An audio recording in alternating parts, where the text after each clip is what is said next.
It's good. Thoughts on the jury of 7 this season? My thoughts are, I fucking told you so. I told you so. I told everyone this would happen. Everyone just assumed it would be 9 people for no reason. It's like, no, we had no information either way. It still might be 9-person. It might be 7-person. But I think it's just the way they do things now. It's cheaper. It's easier. I don't blame them. It should be 9. I like 7-person. I think 7's good. I think 7 is better.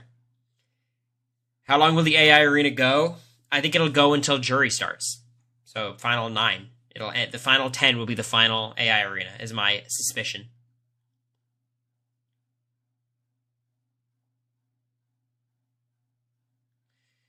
How long will the arena go? I just answered that. I think, like, you can't do it past the final 9. That's too much. Thank you, Burzlinger. Thank you, Haley, for the sub. I appreciate both of you.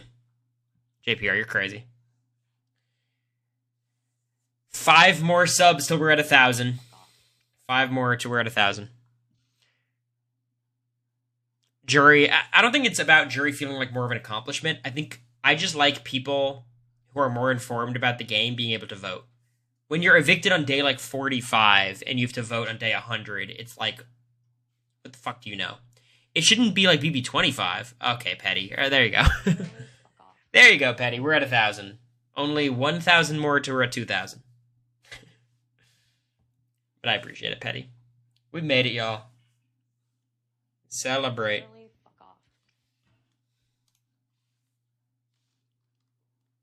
What's an appropriate song for this occasion? Here we go. Literally, fuck off.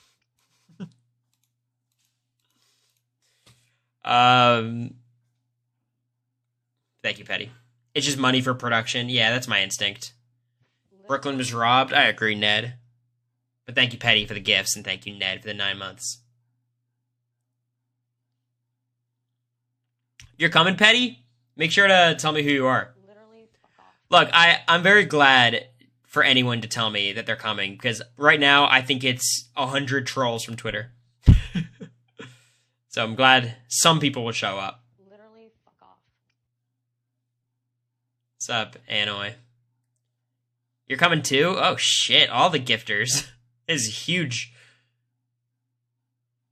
Literally, fuck off.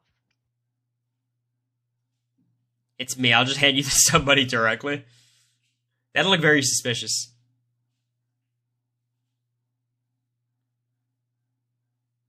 Angela will win 3rd HoH. So how does this work? Are they going to wait for the Pacific airing to be over before revealing? Is that how this usually works? Because that's delayed because of the DNC.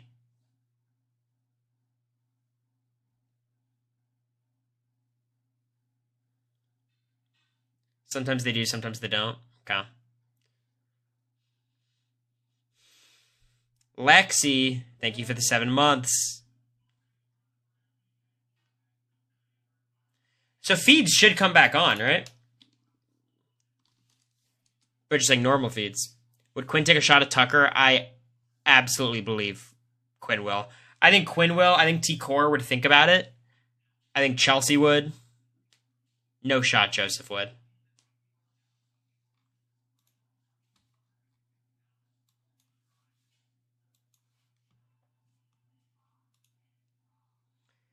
T. Core may attempt a backdoor. Honestly, anyone who's targeting Tucker should not mention targeting Tucker until the veto's over.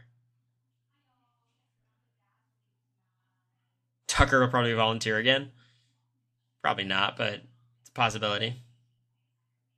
I think T-Core is the best outcome. Quinn's fun, but T-Core is probably the best outcome. I think Quinn is a very likely nominee. But I will say, with Tucker out of it, I think Quinn is the most likely person to win a comp at this point. And yeah, Tucker has the AI arena. He's not going anywhere. Because here's the thing, y'all. I know you guys say, like, oh, the AI arena, they're equitable. But some people are better. Tucker would have crushed everyone in this arena. Like, we all try to get an interview with Brooklyn for the Patreon. Probably not. I don't know. Like, Brooklyn doesn't strike me as the type of person I'd be friends with outside the house. No disrespect to Brooklyn. She seems great, but, like, we're very different. Yeah, I don't think she's going to be on Twitch or anything. Back to them. Anti-married mother. Another season without a married mother winning. Because I know Angela's a married mother, but, you know, she doesn't self-describe as much. Tucker would win. It's not a winner at this point. Yeah, that is the problem. That is my concern. Uh-oh.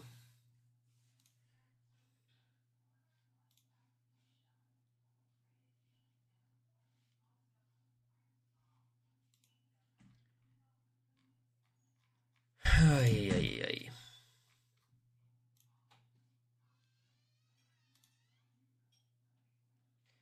Tucker gonna beat Jag's comic record. Ah, y'all, you guys just cannot contemplate how fast Jag was on PB Comics. Y'all can try, but Jag was crazy quick. Indiana Alley. Thank you. I appreciate it.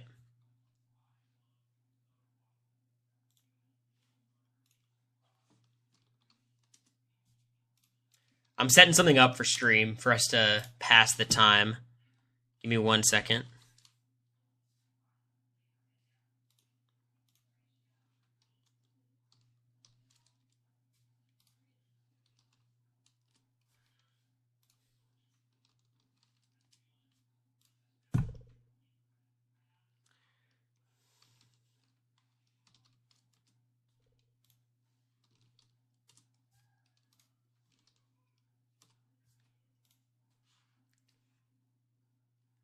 Any thoughts on when jury's starting? It seems like it's going to be a 7-person jury, so starting at the final 9. That's how it seems to me, but I can't confirm one way or another, of course.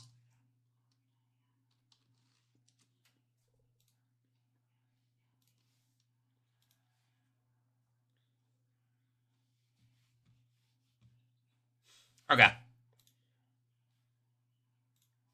I don't know if Jag would have succeeded in some of these comps. No, Jag was really good at one type of comp. Well, a couple kinds. He was good at endurance too, but like he was really good at the running around, finishing tasks quickly. And most of the comps he won was that.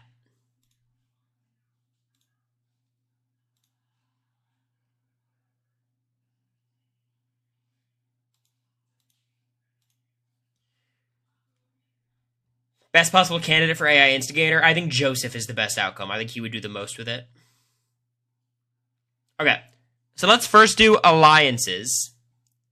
So, alliance number 1, let's do Takemo. We're gonna. This is gonna be an extremely comprehensive brand seal. Okay, so Takemo is T-Core and Chemo, and I would say loyalty. I would say 8. I think they're about as locked in as you could be. Right? Is about right? It's not gonna say permanent, but we'll say Takemo. Okay. Okay.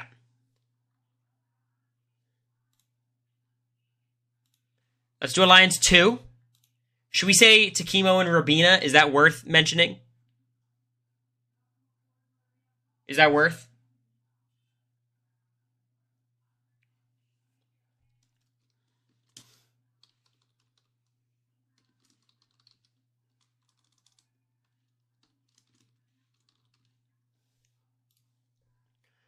Okay. So you're included, you're included, you're included. I would say like these are all 7s, you know what I mean? They'll trust each other. Okay. So if I go here and I go back to this is already correct, right? Okay, good. Alliance number 3. Let's do 6th Avenue, okay?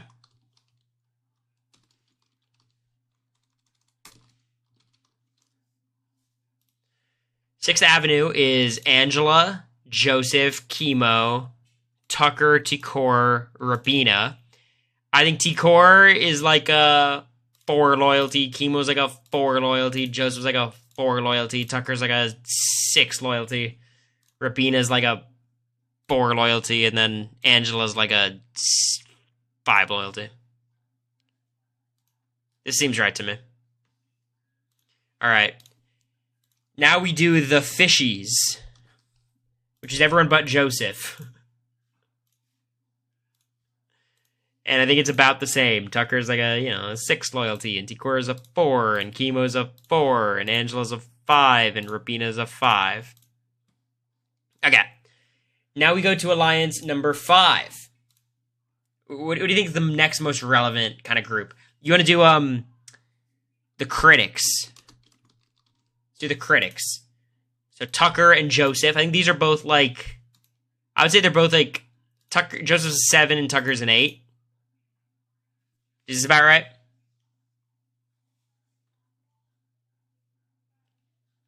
This seem fair? Oh, we have to do the unexpected? Right. The unexpected.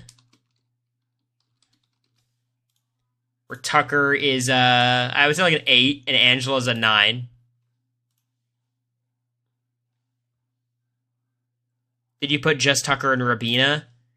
Fine, we'll put Tabina. Which is Tucker and Rabina, and I would say they're both like 7s. They're both loyal to each other. Okay, we gotta start doing the other side of the house a little bit. So let's do the Pentagon. Or let's do the Visionaries, guys. Let's do the Visionaries. Tikor is like a 4, Chemo's a 4, and Quinn's like an 8, right? I don't think he's doing an 8 anymore. I'd say he's a 6 right now. I think that's the Visionaries. Alliance 9, we'll do the Pentagon. The Pentagon, where Quinn is like a 3, and like Chelsea is like a 2, and Cam's like a 3.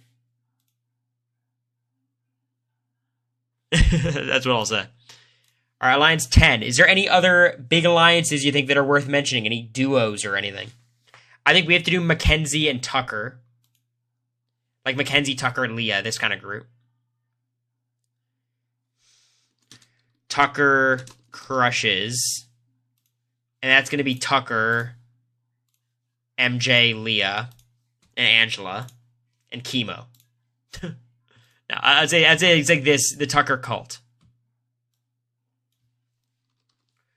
Angela's a 9. Well, Angela's not really a 9. Like, I'd say it's like a 5, but she's loyal to Tucker. Like, Leah and, like, MJ are, like, 6s. And Tucker's, like, a 5. I don't think I'd put Rabina in it. Well, Tucker's going to lose when it comes to some of the relationships, which is not what we're talking about yet. Okay, let's go to, what are Quinn and Joseph's final 2 called? What are they? Do they have a name?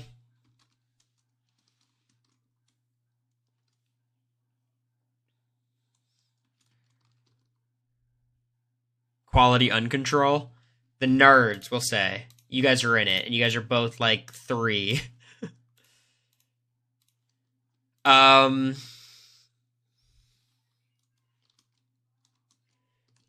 Chemo's goal. Can we... You and Chelsea, and, you know, Chelsea's like a fucking 4, and both them are like 6s. Big A round, thank you for the 7 months. Cam and Chelsea, I think that's a fair one. Cam plus Chelsea. I would say they're pretty locked in. I would say like 7s. Rabina is into Chemo's goal. Yeah, but Chelsea's not protecting her necessarily. All right, I think this is all the alliances we got to worry about. Please add a valid name for Alliance 2. Okay.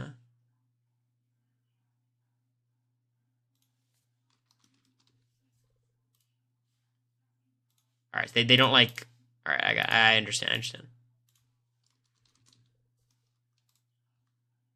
Okay, the alliances are good. Now we have to do relationships. We're going to reset all these. So, Angela is I would say strong bond with Tucker. I'm going to make them non-mutual.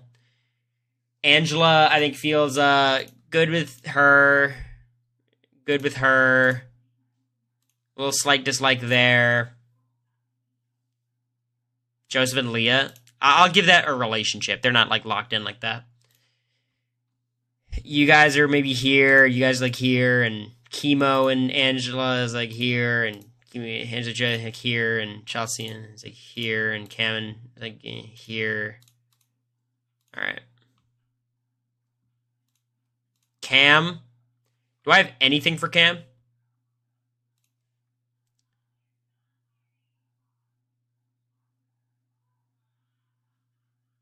I don't think there's any. Like, Cam has, like, medium bond here. Like a small bond here. Like a slight bond here, maybe. I'd say not even. I mean, I wouldn't even say they have a bond. Chelsea has a lot more. Chelsea and Cam is definitely a medium bond. Chelsea and Quinn, I think, is a slight bond, even if she might be targeting him. Chelsea and T-Core is probably a small bond. Say medium bond. Your small bond. Slight dislike. I'll say mild dislike. Strong dislike. Strong dislike. Neutral. I think this is about right. Mild dislike. Alright. Joseph is a weird one. Like, Joseph has a strong bond with Tucker. Be a slight bond with you. Slight dislike with you. Neutral here. Slight dislike with Chelsea. Honestly, everyone's like a slight dislike for Joseph. I would say a small bond with Leah. Alright, Chemo. Definitely a strong bond with T-Core. Small bond with Tucker. Medium bond here. Small bond with Quinn. A slight bond with Joseph. Slight bond with Chelsea.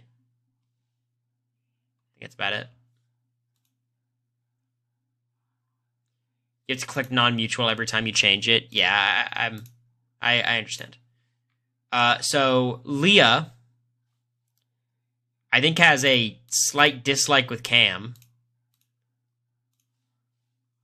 Probably a medium dislike with Quinn. Thank you, Survivor Desi. I think Leah has a non-mutual medium bond with him. Non-mutual, like, mild dislike of MJ. And then a non-mutual, like, medium dislike of Rabina. I assume compared Tucker to Luke. That's accurate. Okay. Tucker's not Luke. Luke is way worse. But in terms of the way they talk about the game, it's actually very similar. That's actually super interesting.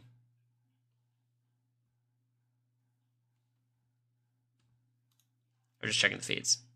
Ignore me.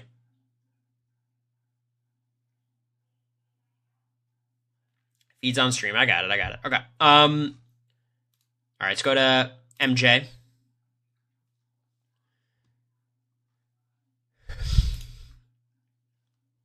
So MJ is a non-mutual strong bond with Tucker. Non-mutual strong dislike of Chelsea. Non-mutual slight dislike of Joseph. Non-mutual slight dislike of Quinn, probably.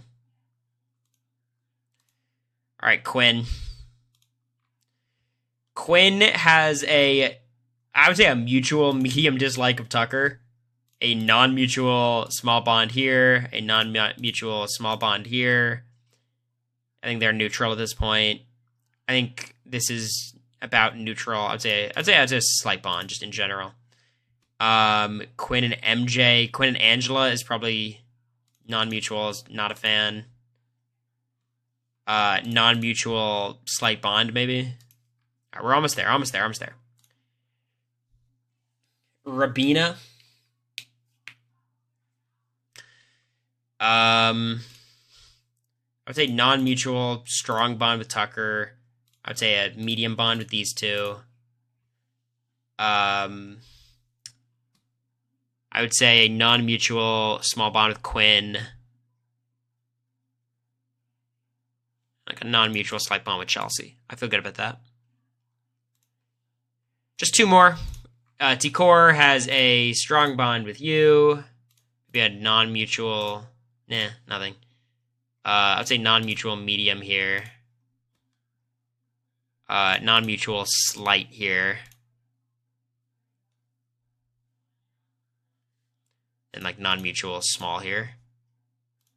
Last one is actually an interesting one though.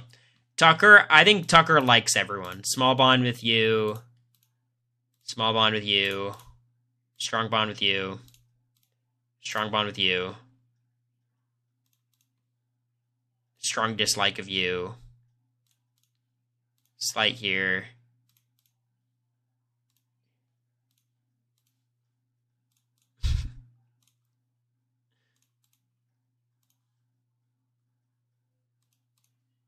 All right, I think I'm happy with that.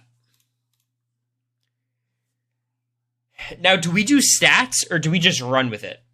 I think we should do stats. If we're doing the whole thing, we should do the whole thing. You know what I mean? I might zoom through it though. Okay, Angela's comp ability. Physical, she's a 1. Endurance, she's a 1. Mental quiz, she's a 5. I don't know what to say. She crushed everyone in the mental quiz. I don't know what to say. This seems fair to me.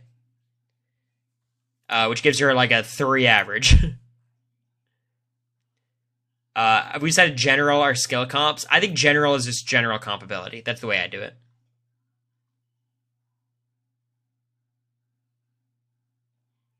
Cam, I'm going to say 4 physical. He has improved himself. 4 endurance. He did well on the wall. Mental quiz. He was horrible in the AI arena, but I'll just give him a 2. Chelsea, physical comp, she's like a 2. Endurance, she's average. And then mental quiz, she won the quiz. I'll give Angela a 4. He made it to the final in a quiz comp. Yeah, the AI arena was too bad for me, but she also did bad in the AI arena. I'll give her a 4, though. She won a comp. Theoretically, she's won 2 mental comps. You know what I mean? Joseph, I think, is decent. I mean, he's just been bad. I'm not going to give him any credit for no reason. You know what I mean? Cam a 3 on mental. Sure, whatever. Chemo. I think this is about right. Cam made it to final 2 in the mental. All right, I'll sure. He says he throws all of them. I think he does throw all of them, but he's still bad. Leah is not good. MJ is a 4. I think physically, like a 3 or 4 endurance, then like a 3 here. Yeah, 4 overall. She's probably pretty good. Quinn physically is probably a 4. Endurance is probably a 4, and then mental quiz is probably a 4. Just 4s for Quinn. Rabina is probably about average. I'll put this down here. She did well on the wall. And mental quiz, I'd say she's average. T-Core did well on the wall. We'll give her that. You're still fine. T-Core physically, I think, is probably a 2. Mental quiz, she's probably pretty good. I think this is about right to me. Leah beat out Quinn in the mental comp. Which comp? Which one are we considering mental? Just the quiz? Leah almost won week 2 HoH. You happy?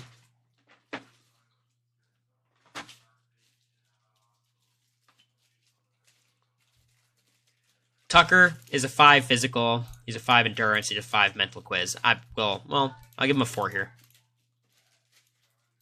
Is that fair for Tucker, you think? Oh, I gotta do my fucking nails. I'm excited for tomorrow, babe. It's gonna be fun. No, but I gotta do my nails. Oh my god. My foot really hurts. Do you think it could be the gym?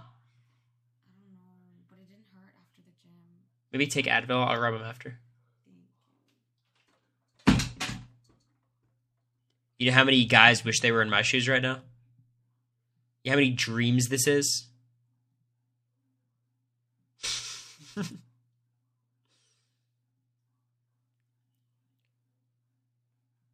Alright, okay, strategic ability, I would say Angela's decent. Loyalty, I think she's pretty trustworthy, actually.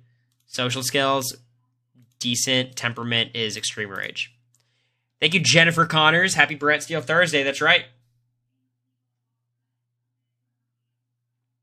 Cam Sullivan Brown. I'm going to give him a 1 for strategic ability. You have a 4 for trustworthy. Social skills are average, and temperament is always calm. I think that's Cam. It is funny because Cam talked about like Jared is one of his favorite house guests. They're obviously cast in a very similar archetype. Could not find 2 opposite players.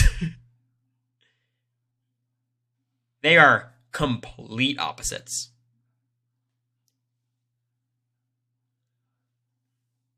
What did Heisem say about me? Chelsea, I would say, is a 4. Loyalty is average. Social skills are great. And temperament is usually calm, I would say.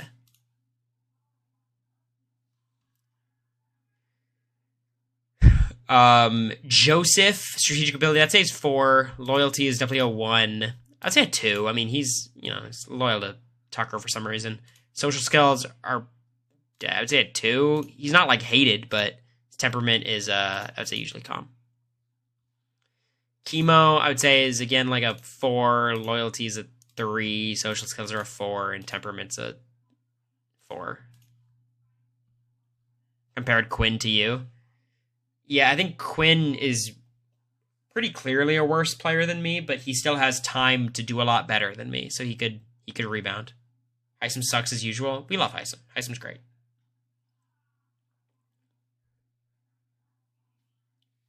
You and Quinn are not that similar. It's archetypes. Leah, I would say is terrible. Loyalty level, I would say she's a 2. She's better than some people. Loyalty, average. Social skills, average. Temperament, average. MJ is a 1. Loyalty is probably a 4. Social skills, probably a 2, and then temperament's like a 2. Yeah, I'd say average.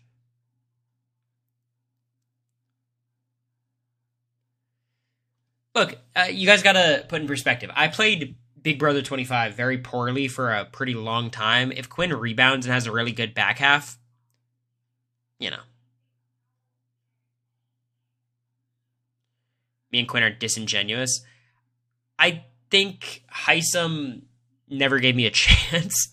But, I mean, maybe. I was trying to fake the emotion a lot. I don't think it's a bad read. Quinn's strategic ability, I'm going to give him average because all of his bad strategic instincts are sometimes outweighed by his game knowledge. Loyalty is definitely untrustworthy. Social skills are probably great. No, he has to be. He has to be here. I think this is right. You can't give him a 3 for strategic ability. Rabina is definitely a 2. Loyalty is pretty trustworthy. Social skills are great. Temperament is average. Tikor's great strategic ability. Loyalty, pretty average. Social skills are great. And temperament is calm. Tucker, I would say, I think he's a 1. I mean, you could argue 2. Loyalty level, it's average. Social skills, I would say he's great. And then temperament, easily angered. Do you all agree with my Tucker rankings? Are you thinking strategic ability is a 2? I don't think it should be.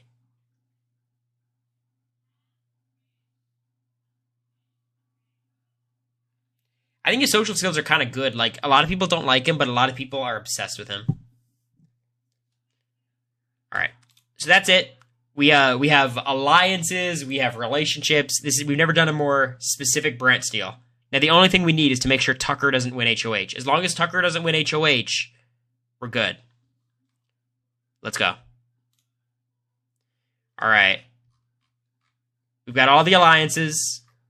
We got Takemo and Rabina, 6th Ave, the Fishies, the Critics, the Unexpected, Tabina, the Visionaries, the Pentagon, Tucker Cult, the Nerds, Takemo's Goal, and Cam and Chelsea. House gets walk into the backyard, see 2 surfboards over a huge pool of water. Okay. All right, Tucker's not winning, so we're good. We don't have to reset. And the first HOH is Cam. All right, so that's what's happening tonight, y'all. It's a Cam HOH, which I think would be interesting. It would be Tikor and Chemo versus, or I guess it would be more Chelsea versus Tucker, who can influence Cam. And I think Chelsea would win. Angela and Chemo. Are these realistic Cam noms? I don't think so. I think Cam would most likely target Quinn, but maybe Quinn's the backdoor plan. Cam draws Joseph. Angela draws Rabina. House gets choice. Okay. The winner is Angela. Continues the comp run. Angela used it on herself. Okay. Cam's replacement nom, I think based on this, will probably be Leah. Yeah. Tucker makes an inappropriate comment. I don't think he would. All right. Let's think about this. I think Chemo is way too well connected. I think we lose Leah here. Seems by far the most likely outcome. Chemo. Leah. Chemo.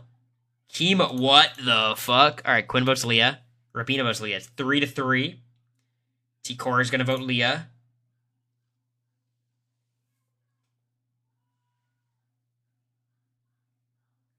Tikor. The fuck? And it's a tie. You messed something up? I don't know. I went a 4-4. All right, well, Cam breaks the tie, and Chemo is evicted from the Big Brother house. So Chemo's the next boot, y'all, with Tikor flipping on him. Damn. So that's a Chemo and Rabina is just Tikor and Rabina. That's great for Tucker, I'll tell you that much.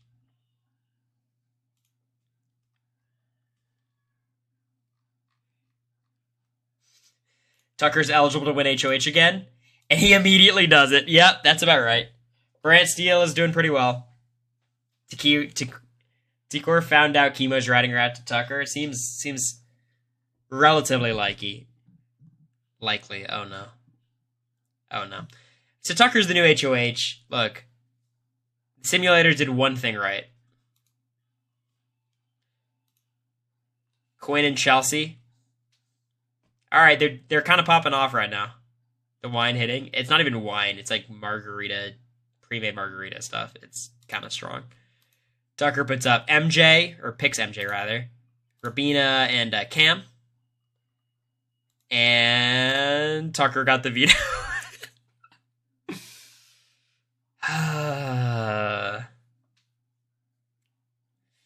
All right, well, Tucker has won the HOH and the veto. Not going to use it. That's unrealistic. He'd probably take off Chelsea and put up Rabina or some shit. It was honestly Tucker. Quinn's flipping Joseph's mattress. MJ's lashing out at Chelsea. I could see that. Tucker is having an emotional breakdown. Sounds about right. All right. I think Quinn should probably go here. Angela votes Quinn. Cam votes Quinn. Chelsea. Quinn. Chelsea. Okay. So a lot of Tucker's people voted Chelsea, but Angela voted Quinn, and then it's Tikor. I mean, Tikor should vote. She has bonds with both of them. This is totally up in the air. Totally up in the air. Chelsea. So Quinn stays. I think T-Core would absolutely choose Chelsea over Quinn, especially if Chemo's gone. But, yeah. All right, so Tucker can't play, so someone else is going to win. The Pentagon dissolves without Chelsea. That sounds about right. Is the Spiderweb, Danielle Reyes, HoH. And it's between T-Core, Cam, and Rabina. And Rabina wins HoH. Nominates MJ and Leah. This would be one hell of a power move by Rabina. Just cutting off all of Tucker's other options. The girls are fighting. You'd love to see that. Tucker is house guest choicing Tucker, which means... Did I say Tucker? Rabina's house guest choicing Tucker. MJ... Okay, and Tucker got the veto. So Tucker currently has, what? 2 AI arenas, an HoH, 2 vetoes, 5. So he has 5 comps, plus he's at 8 comp wins right now. The record's 10. The record's 10. He's at 8 in this simulator. He has 3 vetoes. So he has 3 vetoes, 2 AI arenas, that's 5. And HoH 6. He won another HoH, a veto, and a veto. He's at 9 comp wins. He needs 1 more to tie. 1 more to tie the record. MJ bonds with Tucker. I think Leah's going to be heading out of the house here, it seems. Leah, MJ, Leah. It's a tie. Rabina. It could go anyway, honestly. And Rabina cuts MJ. Tucker's not going to be happy about that. Honestly, a good HoH from Rabina. She didn't back down. Tried to keep Tucker by her side, but cut off all of his options. I love this. All right, 6th Avenue is still doing their best. The Critics is still doing their best. The Unexpected, still strong. You got to think Tucker's in the dominant position right now. All right, it's a knockout comp. And it's between Joseph, Angela, and Tucker. Oh!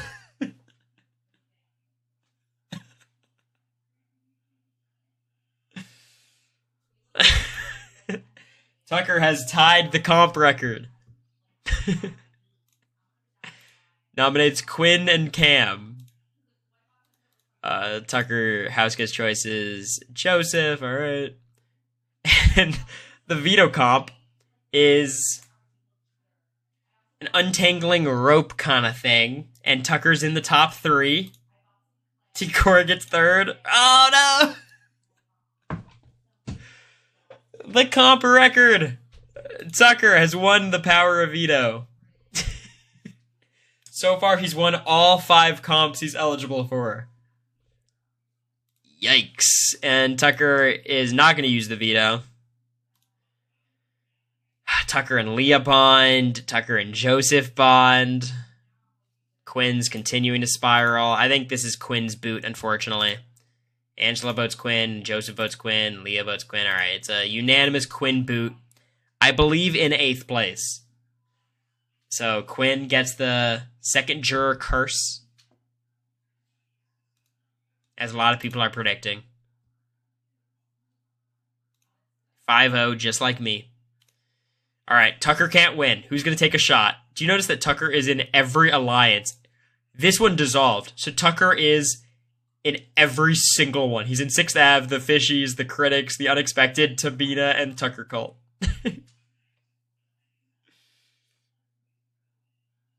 Oh boy. All right, it's the wall comp again, the second wall of the season. That'd be crazy. Imagine that blindside. People walk out to the backyard and it's the wall again. Oh, they're just trading off HoHs. Tucker and Rabina have been the past 4 HoHs. Yikes. Or the past 3 at least. Leah and Cam. Okay.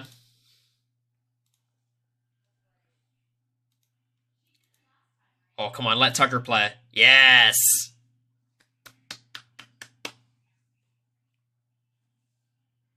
They kind of did the wall twice on BB18 because they did it at the final 3 HoH, but it was a very different kind of wall. All right. Tucker's in the top 3. It is OTEV. They're doing OTEV.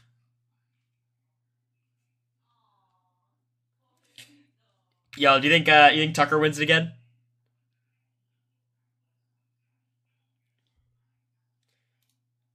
Cam gets 3rd. Oh, Angela beats Tucker in OTEV. Holy. Angela uses it on Leah. Oh, Rabina, what have you cooked? Joseph, wow. Honestly, Rabina's playing kind of an iconic game. Getting rid of all of Tucker's allies one by one till she can eventually cut Tucker. Okay, so Angela will vote to evict Cam. Leah will vote to evict Cam. T-Core will vote to evict Joseph. No, okay. It's all Cam. All Cam. We lose Cam. All right. Still, Tucker's in every single alliance, except the unexpected dissolves. Angela has realized Tucker's too big of a threat. We need to take our shot now. All right. Are we Angela stands all of a sudden? All right. The HoH comes down to Angela, Tucker, and T-Core. I think we need Angela to win and take the shot at Tucker. I think it's the only way it happens. It's another wall comp. Crazy. The 3rd wall comp of the season.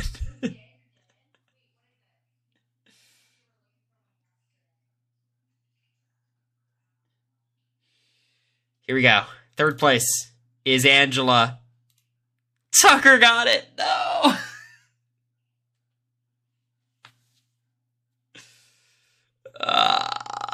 Tucker is your new HoH. And he nominates Leah and T-Core. The veto is... It's like a mental quiz comp. And Tucker's in the top 3 against Leah and T-Core. And he got the veto. Don't say Godula. Godula is muted in this chat from now on. How dare you?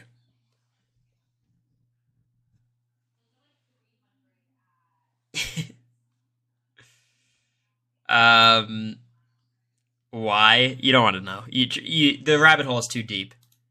Tucker does not use it. They should get rid of T-Core here, but let's see. Angela's going to vote Leah, I think. Yeah. Joseph is going to vote T-Core. Okay, that's all Leah. All right, well, Tucker can't play in the HoH. That's good. All right, I think we're all rooting for an Angela HoH. Damn, Rabina and Tucker have won the past 6 HoHs or some shit.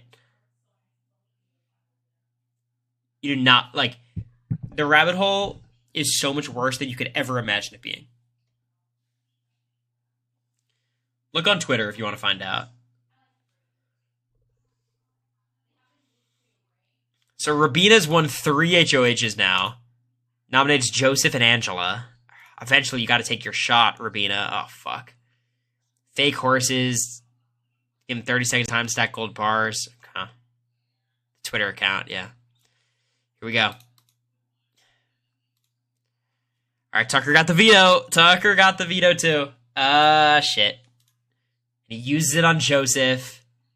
And Rabina is forced to put up T-Core. Oh, she let this happen. Tucker just ended Rabina's game right here. Oh, no. T-Core is flipping out. She is not going out quiet. I love that.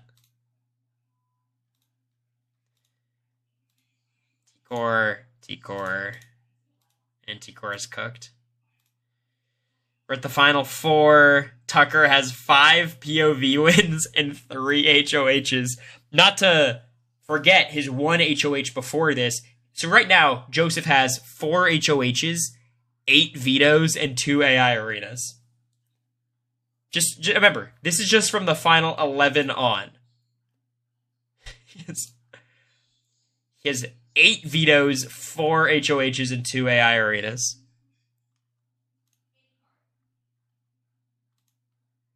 Comes down to these 3. It's a quiz comp. Joseph's third. Angela got him. One more comp win, we can get him out. One more comp win. Come on. Angela's got to be the one. Nominates Joseph and Rabina. It's fine. That's fine. All right. It's the final four HOH. Angela got it. But she's going to keep noms the same. Angela's choking. Angela's choking this so bad. Angela's going to choke it. It's... Ah, shit. This is so sad. No. Here it is. Here it is. It's happening. It's happening. Rabina, your whole game has been building up to this. Your whole game. Tucker and Angela bond. It's up to Rabina, though.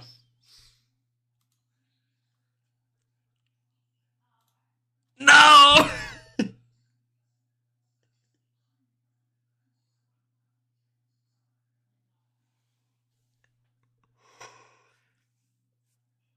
This would be the saddest moment in Big Brother history. They keep Tucker for the final three. And Tucker wins part one. Angela wins part two. Here it is. This is it. This is it. Tucker got his 5th HOH. He's at 15 comp wins, 5 HOHs, 8 vetoes, 2 AI arenas. And Tucker evicts Rabina. Oh my god.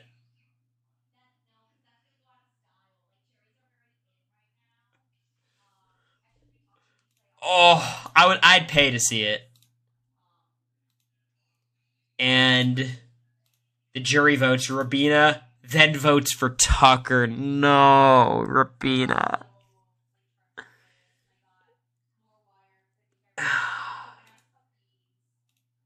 Ah, shit.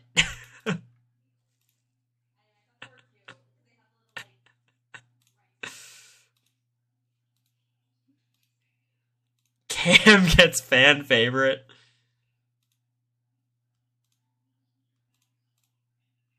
And who was Tucker the fan favorite? Nah, he was mid the entire time. Look at these challenge wins. Tucker's got 9. Let's simulate it again and just see how this works out. So week 2, MJ's gone, Cam's gone, Quinn's gone. Is it like possible for Tucker to lose with the stats we gave him?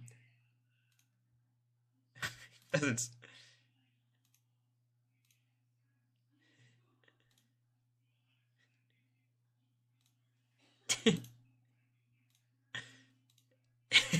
Shit.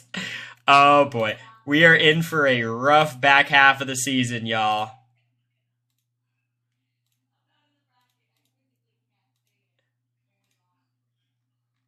All right, well, let's look at the comp wins.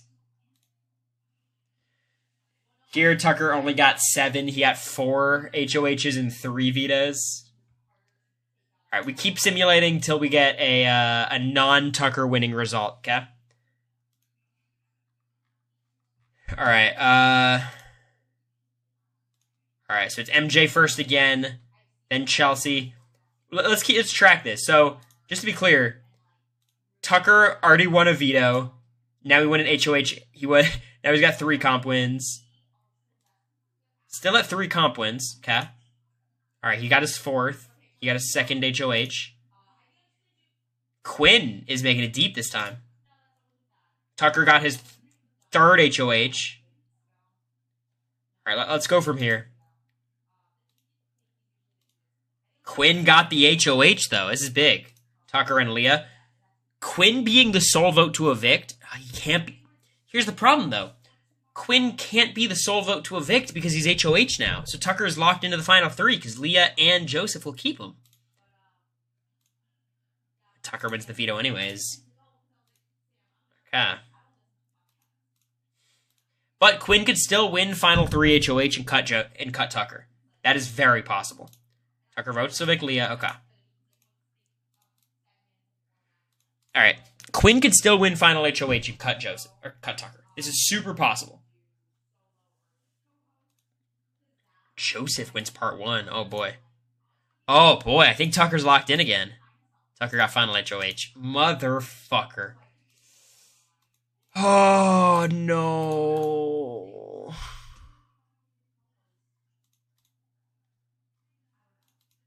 Joseph. Tucker. Joseph. Tucker. Tucker. Tucker. All right. Well, we got close this time. This was a close one. We almost got it.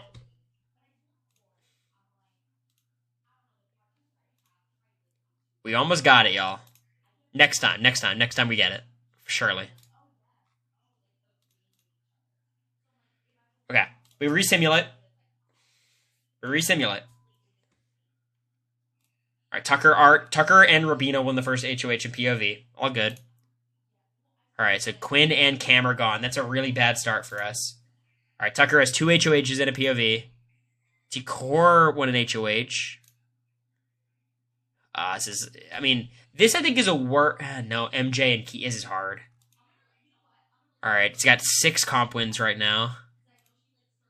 Oh my god, it happened. How did this happen? What happened here? We got him. A Rabina HOH nominates Angela and Tucker. Who beats him in the veto? T-Core. Wow. Takimo Bina got him. Chemo and T-Core voted to evict Tucker. Takimo Bina got him. Now let's see how this season plays out. Because it's Takimo Bina and Angela. Takimo dissolves. T-Core wins HOH. Still keeps Chemo safe. Angela wins the final 4 veto. T-Core and Chemo. Alright, it's Chemo and Rabina. I think she's gonna vote to evict Chemo here. I'm wrong, okay. So you go to final HOH. Looks like Takimo Bina is still the main alliance. T-Core gets part 1. Angela gets part 2. That's interesting. T-Core gets it. Should cut Angela here. Alright, y'all. We got it to Chemo final 2. And the winner. It's up in the air. Yeah, it's T-Core. It's T-Core. By about a 5-2. T-Core is one big brother. Fan favorite is Tucker. There's no real losing for Tucker. Let's be honest. There's no real losing.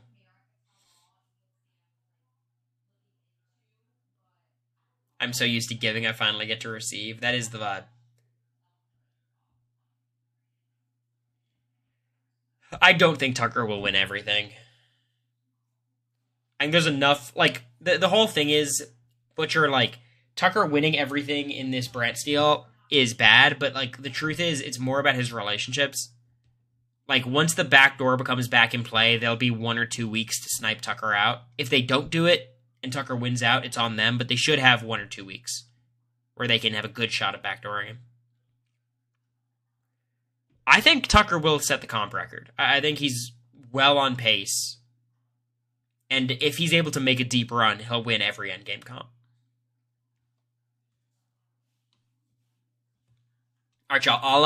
I'll be right back. I have to use the restroom, but I'll be back and we'll chat actual Big Brother, not brand steal Big Brother. Wait, stay like that? He's looking submissive and breedable. Breedable. Submissive and breedable. You're a naughty, naughty, naughty, naughty boy. Naughty, naughty boy. Naughty, naughty, naughty boy. You're a naughty, naughty boy. I like America a lot. Fuck me. Got you now.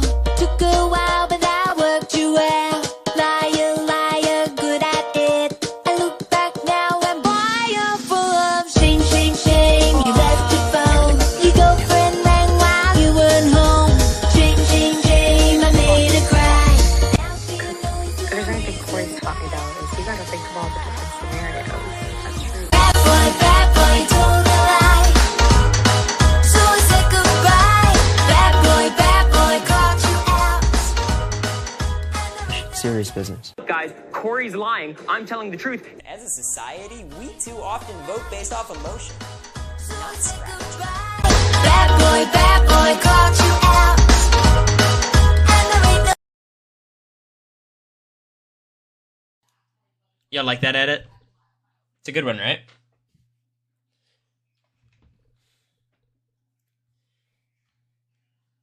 It's a good edit.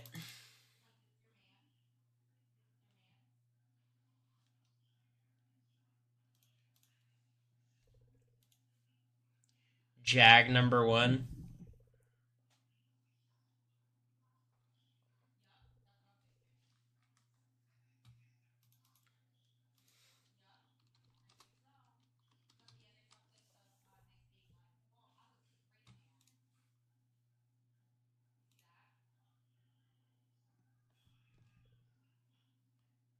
Blast from the past. Yeah, I think it's cute.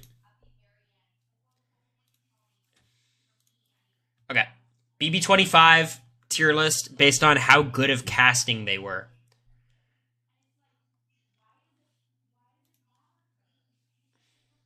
I think Mimi was alright. Luke is not real. I think Red has to be here. No, Luke's on his own tier. Izzy is S tier casting. Jared, I think, is B. There's so much bad with Jared, but he was very entertaining. Matt, I think, was here. Matt was terrible casting. He was so boring. I'm sorry. He was so boring. Jag, I think, is here. Like, I'd say he's here. Riley, I think, is here too. Kirsten, I think, is good casting. She was too clueless though. If she watched a little bit more of the season. Heisem is S tier casting. Felicia's S tier casting. Suri's S tier casting. I think I'm A. I think America's S. Blue's here and Bowie's here and Cam is here. I think this is my list. Anyone disagree?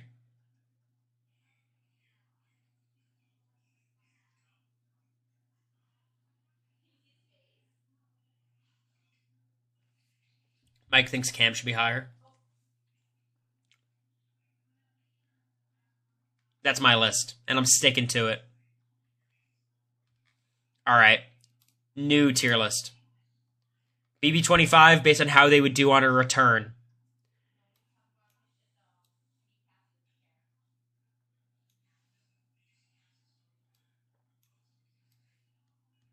Jag would still do really well.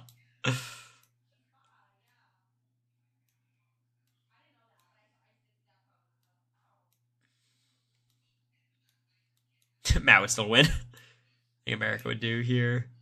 Luke would not get expelled again. Kirsten would not do well. Heisem would not do well. Felicia would do the same. Cam would not do well. Bowie would do the same. Blue would be here. I think this is right. I think Jag would do well in a returning season, y'all. I really do. I don't think Jag would be considered a threat. He's networked pretty hard. I think everyone does about the same, honestly. This is like the finalists, third plays, all of the jury, and then all the pre-jury. It's the exact same. I guess here Cam is the last one.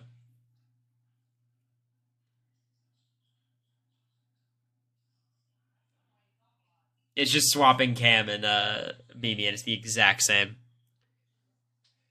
I think Matt would do so well on a return. It's unfortunate. Riley would do better, maybe, but she did not show like great strategic instincts by any means.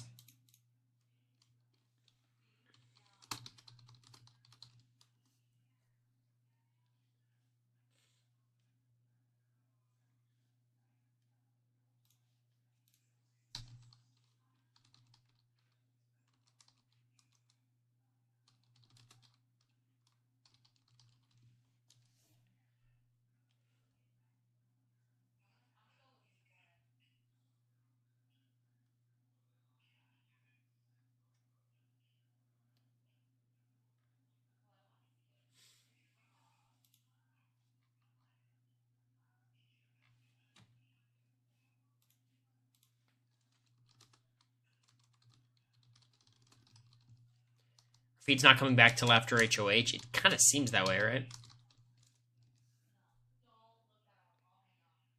Would you ever get a cat? I think America's anti-cat, unfortunately.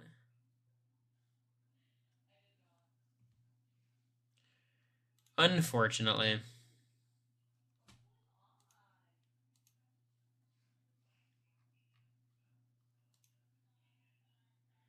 They must have gone straight into the comp. That's good, because that means we'll get an actual, like, real result. Somewhat early.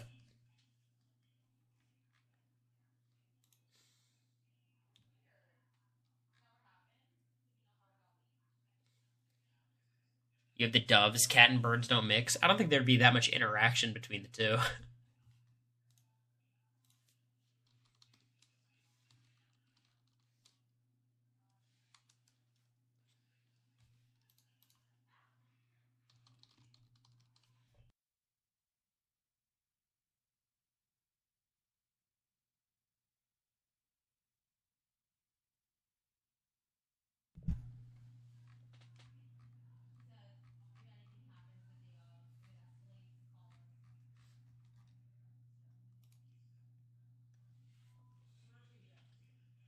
I am going to decorate my streaming room once I get the actual streaming room.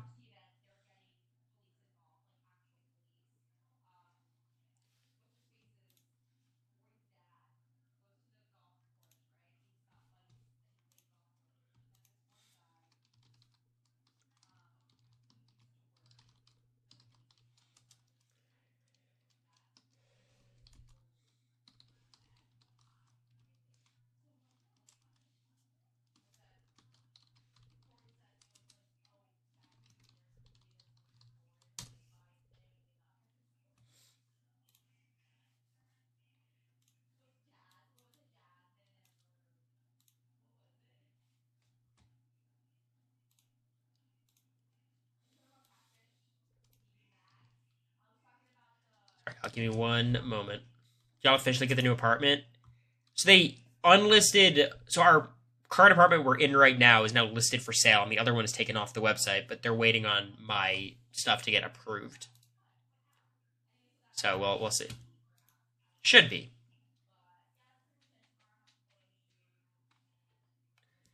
Decorating your stream room when? Well, I have a couple streams planned, non-Big Brother. One of them is buying stuff for my my new room. The other one is Halloween costume. Couple of costume ideas. See, I'll just start cooking.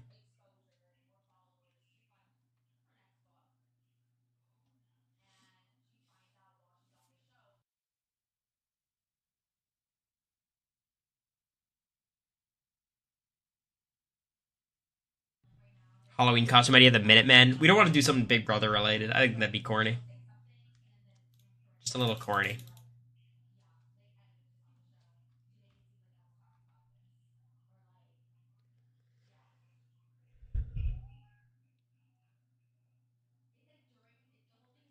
Who do you think is most likely to go home this week?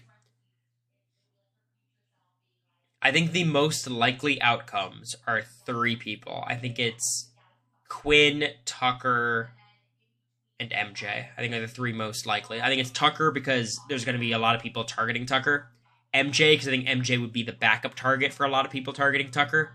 And then Quinn because he's almost starting to be nominated.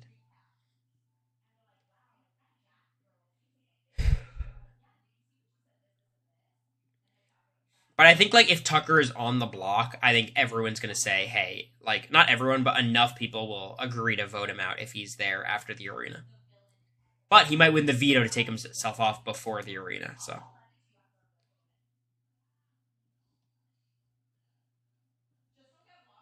I hope not Dee Dee. That'd be stupid. She said, I think it makes sense, like, they would end AI Arena by just having a vote with 3 people to shock people. I like when players know the rules of the game. But that's just me. Who do you think should replace Julie if she left? I don't think it should be Taylor. I feel like Taylor would be... You don't want Taylor to become corporate, you know what I mean? I want Taylor to be able to say whatever she wants. I think Arissa Cox is the answer. Arissa would be perfect.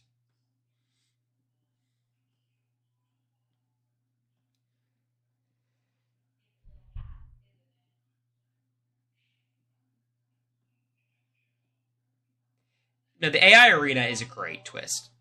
I don't like what it does for the game, but Big Brother is not a game first. It's a TV show first. And it is really good for the TV show.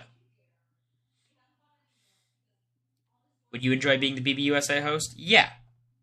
But I would definitely be more of a Jeff Probst than a Julie Chen. Like, I would try to get very involved. Which is not what they want. I don't think Grodner is looking for more input. But Arissa Cox is as good of a host as you could ask for.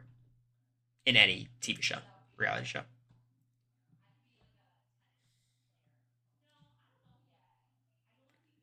Turner would be good. I don't know about that.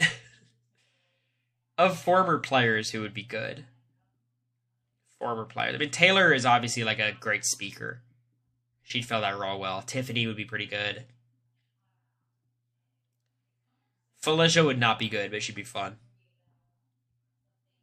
Davon, maybe? Yeah. Davon's a good pick, actually. Jag, honestly. Cody.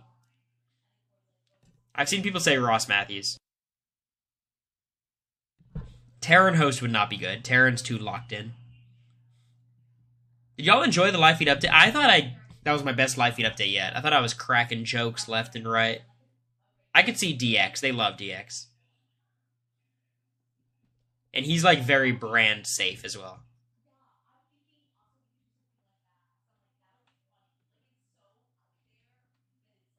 The American cameo was funny. I was nervous she didn't know she was on camera and she'd like just walk by naked, and I'm glad that didn't happen.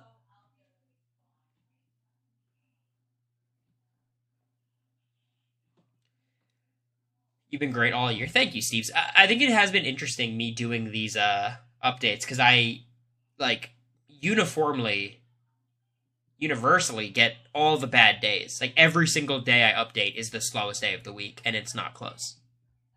It's super odd. I'd love to see Evil Dick as a host. I don't think there's a single human on planet Earth I'd rather host less than Evil Dick. I think Evil Dick is like the worst. I don't know if he's the worst person to play Big Brother, but he's on the short list.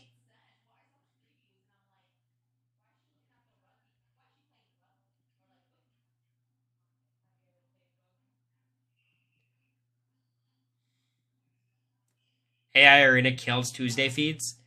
I mean, it's just kind of like T-Core and Chemo are the ones who determine whether feeds are good or not, and they just take Tuesdays off. Evil Julie Chen. Yeah. He also just wouldn't be good at it. I agree. The only thing I appreciate about Evil Dick is he is a fan of Big Brother. He loves the show, which I think is good. TJ Lavin. I'm curious. So, for anyone in chat who watches the challenge, who's your GOAT? Who's the best challenger of all time? Do most people think it's Bananas? Do people think it's CT? Is it Jordan? Most people say CT. Okay. I mean, CT is very recently, right? Just because he won so many seasons. Like, Bananas won a couple of team seasons, right? Which people don't care about as much.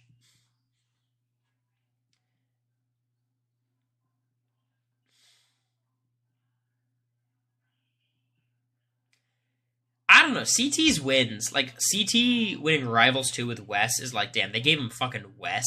Like, that's not even fair.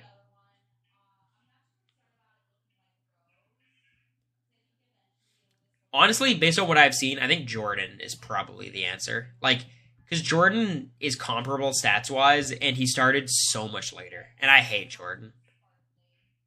But I think it's Jordan. And he's, like, my least favorite of anyone. But, like, if you give me a fresh season, I would guess Jordan every time. Which is amazing, considering he can't, like, equally participate in half the eliminations. And then the female GOAT is just Kara or Laurel. And I think you have to say Laurel, unfortunately. If Kara was, like, great at puzzles, it'd be Kara. But Laurel is just too dominant physically. And head-to-head, she just kind of whoops Kara's ass, unfortunately. But I am Team Kara. How do you rank BB Survivor and the Challenge in terms of your enjoyment? It's Big Brother Survivor, then the Challenge. Just in terms of the TV show, it's Survivor, then the Challenge, then Big Brother. But I think the Challenge is a pretty boring show most of the time. It's not as corny as Big Brother, but it's pretty boring. Evelyn second. Yeah, I don't know. Like, I guess my tiebreaker is like, do I think Evelyn head-to-head beats Cara or Laurel? She's competitive, but I just think Laurel is kind of brutally good. Ashley Mitchell. The Challenge seems so fake. Yeah, I don't know.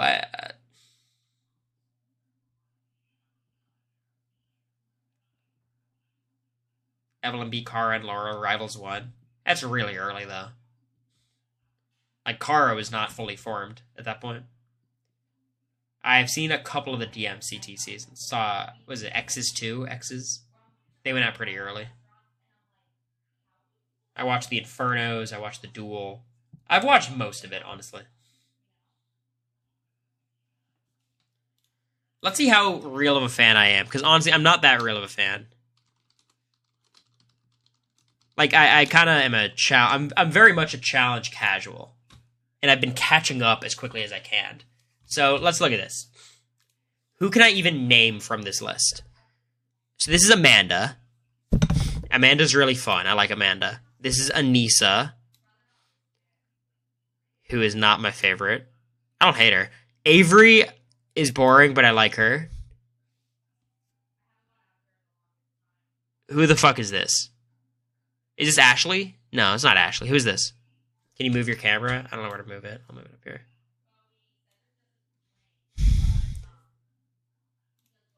Who's this?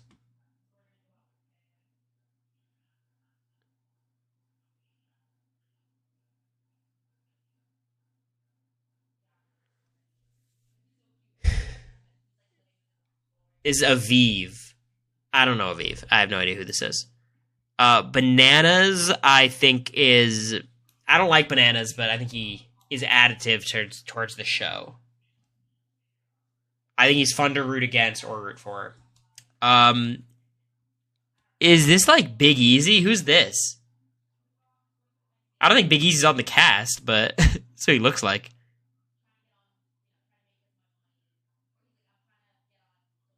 That is Big Easy? Big Easy's not on the Challenge 40, is he? Whoops.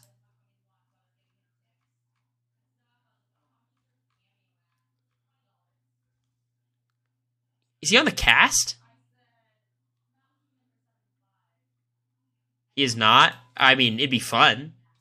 Give him an A. Okay, so this is just everyone. This is Big T. I love Big T. She's fun. This is Brad. I think Brad, I hate... Brad used to be, like, my least favorite fucking challenger ever. But as time's gone on, I like him more and more. As he becomes, like, old man Brad, I like him. Young Brad pissed me off. He was such a dick. This is Brandon. I know it's alphabetical, so it gives me hints. Brandon does absolutely nothing for me. Cara is great. Who the fuck is this? Who's this?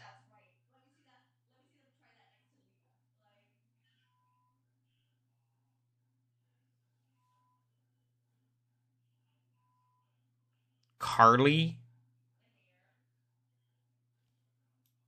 Landon's partner? Okay, well, I don't know. Cory, I don't like Cory. Cory's annoying. CT is great. You gotta love CT. Derek, or no, Darrell. Darrell, I mean, legend. Here's Derek. I love Derek. I think Derek's really fun. He's super likable. This is also Derek, right? He seems okay. I know he's a legend. I don't really know him, though.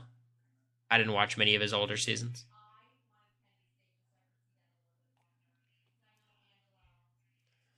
I like Devin. I know a lot of people don't like Devin, but I think he's corny, but He's kind of my kind of corny. I've never seen this person in my life.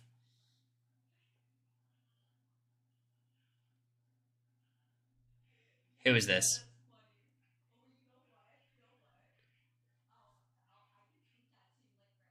Is Emily?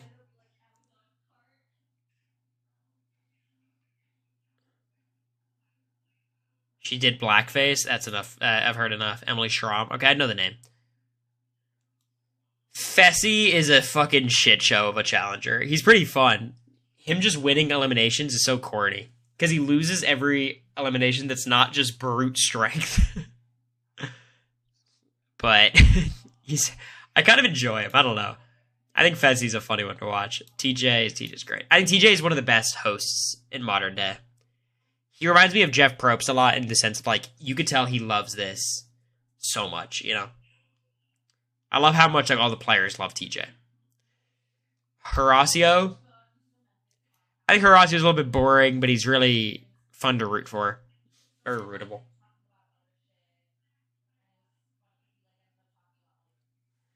Emily was also raised in a cult and was encouraged to do the blackface by others when she asked if it was okay. C tier.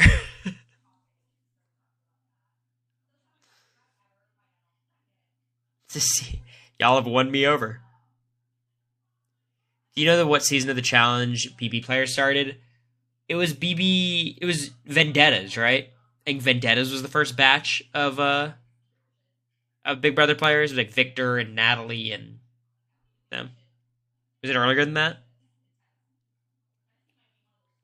Which would be season 31 of the challenge. Funnily enough, it was my first season of the challenge watching live, which is kind of crazy because here's what I remember of the challenge, because I was kind of watching very sporadically because my mom loved it and I'd be in the house. I remember Vendettas happening and I thought it was fun. I watched like the whole season. Then I remember like the War of the Worlds shit happened for like a lot of seasons, and maybe it was just 2 seasons. But I remember like that era, and I didn't really watch that. And then I remember like the CT era after that, which was like what, double agents and spies, lies, and allies and stuff. And then like, I don't know. Then I went on Big Brother. So.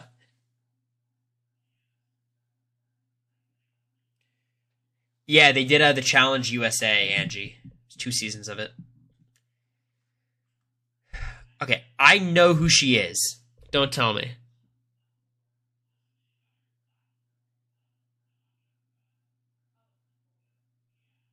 I like her. I watched her in many seasons. What's her name? She's great.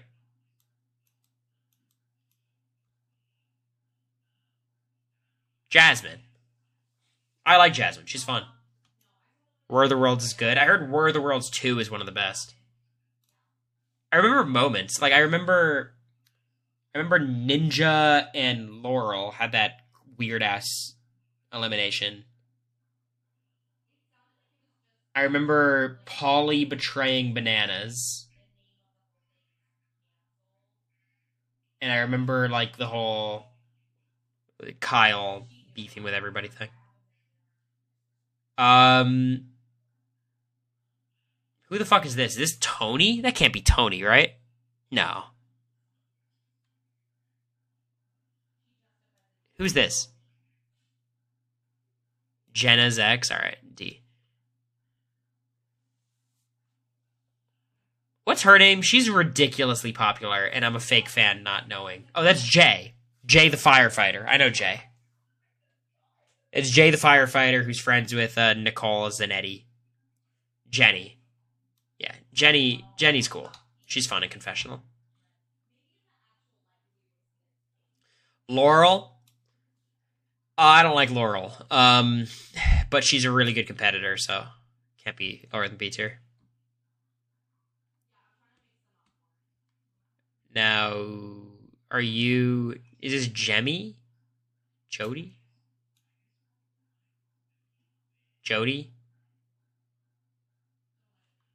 I don't know. Who the fuck is this? That's not Laurel. I mean, y'all. Come on. Like... it's Jonah? I don't fucking know. Like, come on. They're kind of similar, no?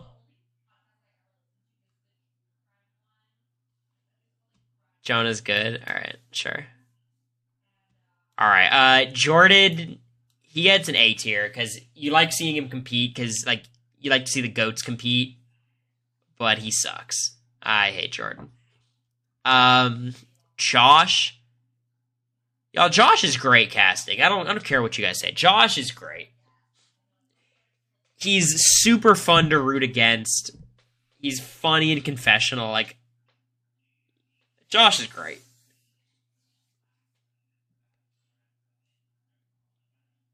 He's a great villain. He's not even a villain because he's all about too pathetic to be a villain, but he's great casting. I did meet Josh, and Josh is the only person on this list who I've met. Haven't met Fessy. Never seen this woman in my life. Who is this?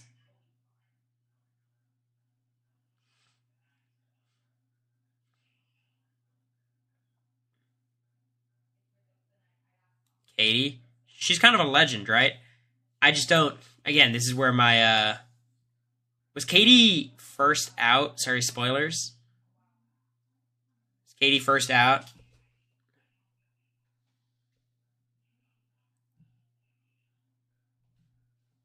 Yeah. She was the one talking about her manifesting and her psychic. She's kind of fun. I liked her a lot, actually. We missed out. Spoilers. I'm really behind on the challenge. Come on. Casey. It's Casey. You know, it's Casey.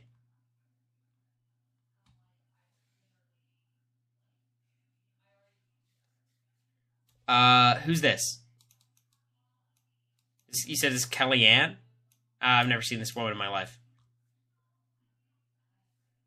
Kellyanne? I don't know who this is. I'm a fake fan. I don't know who that is. Never seen it. This is the psychic. A tier.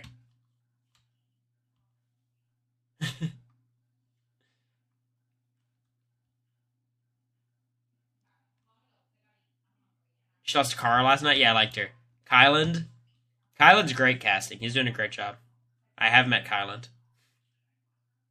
Kyland's great. No complaints. Leroy? I love Leroy. I wish he was a little bit more competitive these days. But he's simply not. But I wish he was.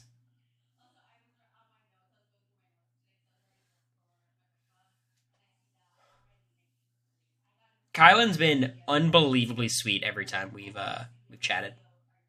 I'm a big Kylan fan. On the record, Kylan fan. Mark Long, he's a legend. Gone too soon. Mark Long is I think part of the reality TV seminar with Jack Baines and Rachel Riley and Cara Maria, so that's a boost. Michelle Fitzgerald, easy S tier. You kidding me? It's so funny, like, my opinion of Michelle's survivor ability has jumped so much higher because of her challenge appearances. So much higher. This is Nehemiah. I think he's very likable. Maybe it's a hot take. I think he's very likable. And he DJ'd with Bowie.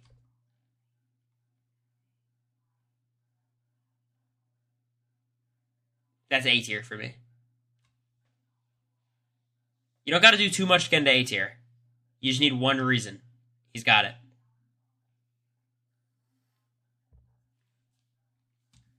Naya. She's a beast. I'd say B tier. She doesn't do too much for me, but she's hell of a competitor. She was horrible back in the day? Interesting. She's cray-cray. It's A tier. Horrible as a person, always a great competitor. Back to, no, A tier. Nuri's, she's great. Gone too soon. One of the bright spots of last season. I mean, I was rooting for Michelle. Sumi, but she was great. Just beating Horacio and Kyland was so badass. Not in a good way. Back down to B tier.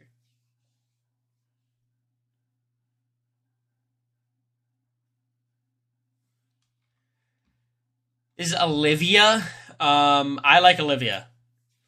I like Olivia a lot. I'm glad. I wish Nuri's beat her, but I like Olivia. I think she's fun.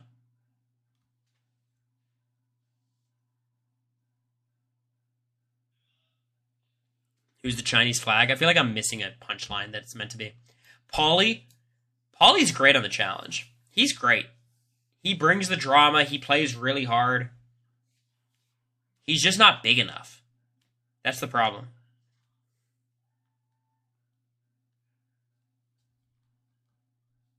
No, I get it, Matt and Doofus. I don't know why they put this here.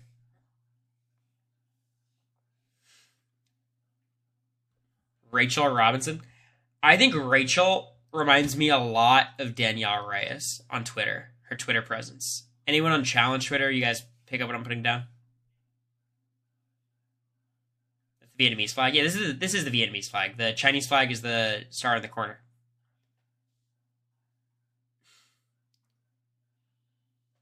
Do you guys agree? I feel like Rachel is Danielle Reyes. And she's pretty fun. She's just a really good competitor. A little bit boring, but I like her. I've never seen this person in my life. Who is this?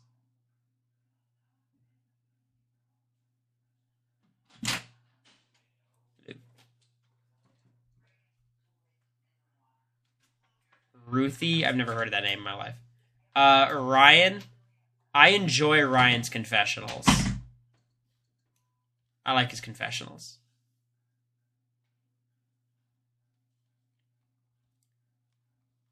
Who the fuck is this?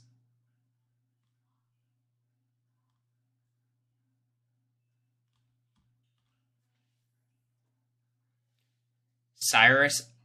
Okay, I saw Cyrus on All-Stars 4. I don't give a shit about Cyrus. Devin, I put A tier. This is Theo, I think. This is Theo. Theo is fine. Big guy. Big, strong guy. Who's this?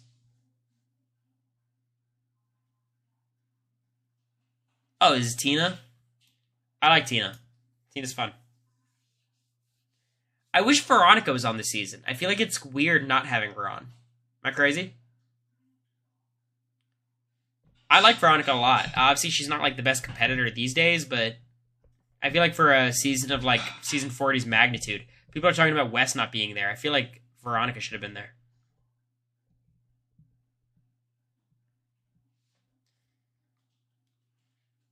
Veronica can't keep up anymore. Yeah, but neither can Anissa. She's still there. Tony time? I'm not a big Tony time guy. I'm sorry. Tony is not too exciting for me.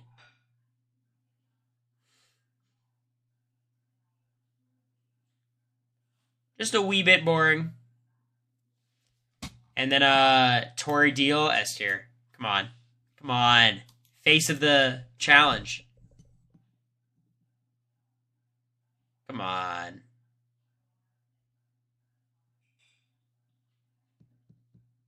What are you going to say about this?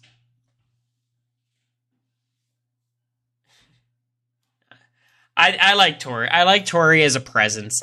I think in confessional she's kind of annoying, but like she's such a big presence and she lives in everyone's heads rent free. And I think it's funny. I enjoy when there's someone to root against like this.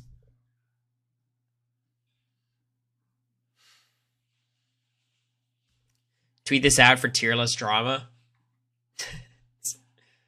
Y'all can go for it. Get your screenshots in.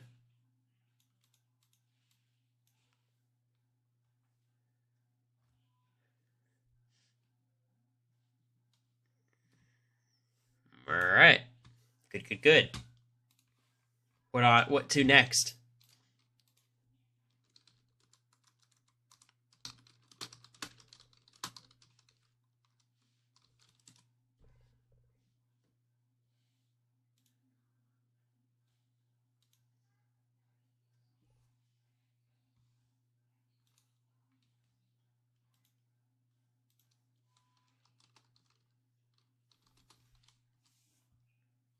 Any word on what comp it will be tonight? We have no idea.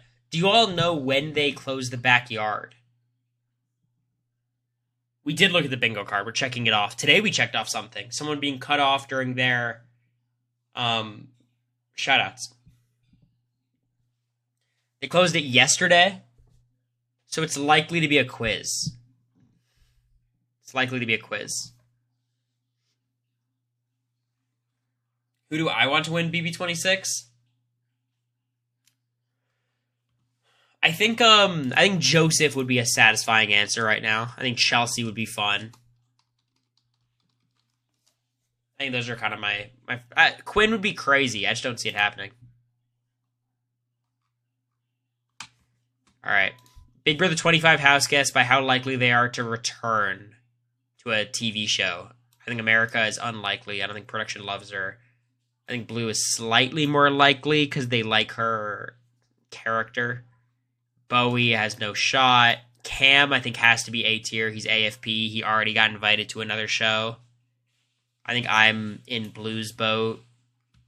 I think Felicia is with Cam. Heisem, I think, is just unlikely, but we want it to happen. I think Izzy has no shot, unfortunately. They just, like, if they wanted Izzy back, they would have shown her to be, like, the best casting they've ever done. You know, like, she was great casting and they didn't show her. You know what I mean? Jag is very likely to be asked back, I would imagine. Jared, I would say here just because of Suri and the challenge. Kirsten, I think, has no shot. Luke has no shot. Matt, I think, he was so boring, though. The challenge is saving him. Mimi has no shot, I think. Red has no shot, I think. And Riley is, like, here. I think this is the list. Any criticisms? Did I do anything wrong?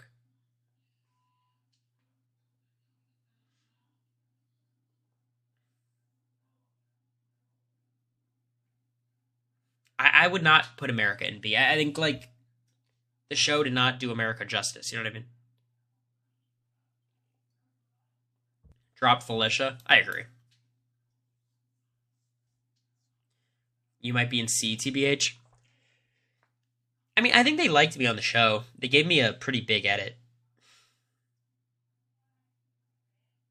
I think America and I you could put a little bit higher if you think The Amazing Grace is possible. But you could definitely argue, like, the only way either of us would get on a show is together. But I just think, like, it just based on the TV show, it seems like they like me more than America. But maybe that's just a bias towards guys as well.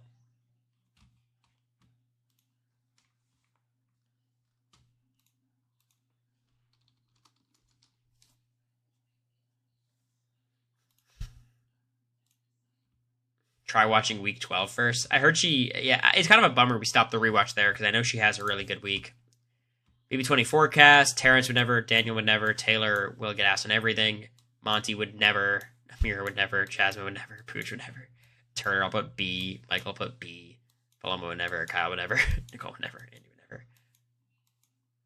I think this is just it for BB24. No?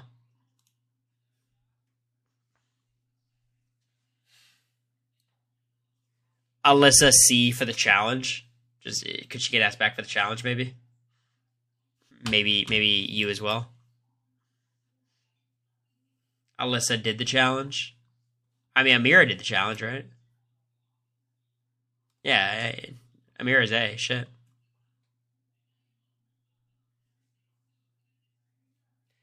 Is the Challenge USA done for good? Not necessarily. it hasn't been renewed, but it hasn't been canceled. It's just kind of waiting to see if it's picked up. But yeah, Monty too. Yes, Alyssa was there. Look, I'm. It's kind of a bummer that like they stopped doing the Challenge USA and asking Big Brother people to do things with BB25. But I think I'm kind of happy because they wouldn't have asked me. Like from our season, if they were doing the Challenge USA, they would have gotten Jag and Matt locks. Jared probably. Blue is almost a lock. They might get me and America, but maybe they would just ask America. I think they'd have to ask her if they were trying to build a cast. Riley for sure.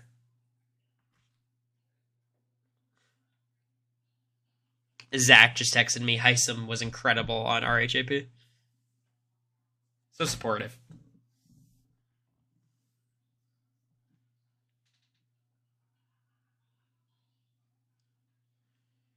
That's his man. Honestly. Honestly.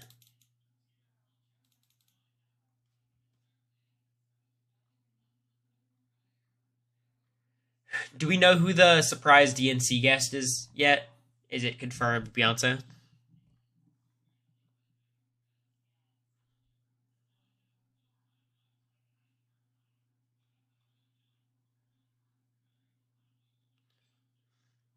It's not Beyonce.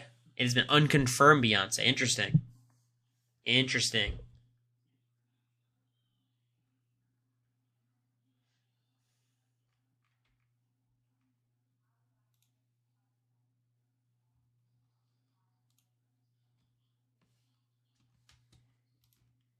I'm telling you, has Jag been unconfirmed? Deconfirmed?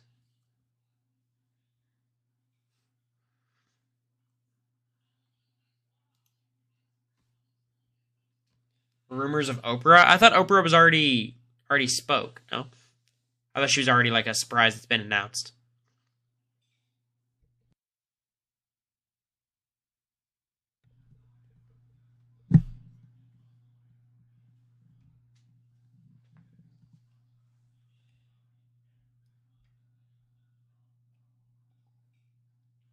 Young Sheldon is there. That is fire. You love to see that.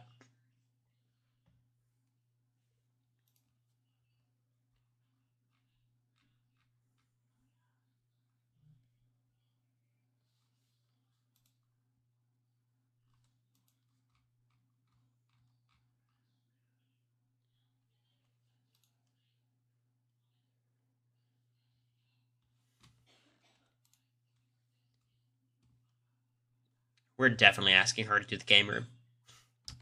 You have to understand how humbling it was going to the Big Brother Canada finale, and like Bailey and Spicy V were like excited to meet us. That was crazy.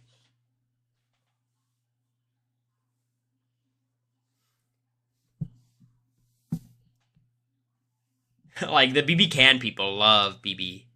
They're fans.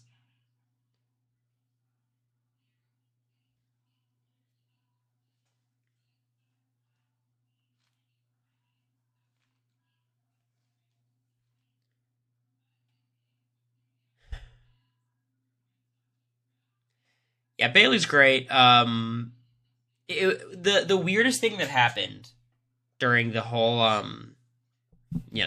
all this with Canada was going out with Kevin Jacobs. It was me, America, and Kevin, and we're just hanging out in Toronto. And someone like goes up to us and is super excited to meet myself and America. And they're like, "Oh my god, can you take a picture of us, please?" And hands the camera to Kevin. And it's like, do y'all know who he is? Like, this is the Dan Giesling of your country.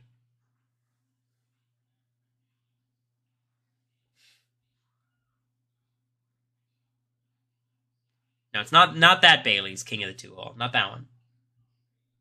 Bailey Pelham, not Bailey, Dayton? Dayton, right?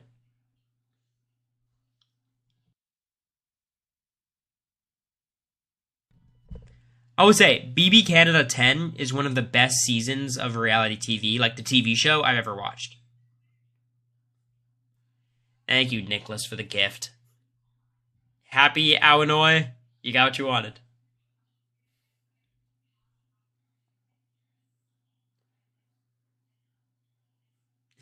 What does that mean?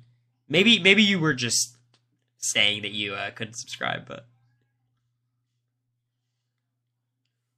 thank you, Rick, for the prime. I appreciate you.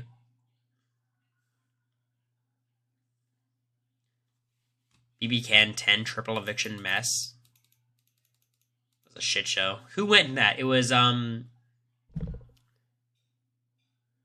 was Kevin's friend. Did Tanisha also go in the triple? Summer and Marty. Who went during the safety chain? It was Josh on the block. Who went during the safety chain? Jess. Yeah, that's what I was thinking of.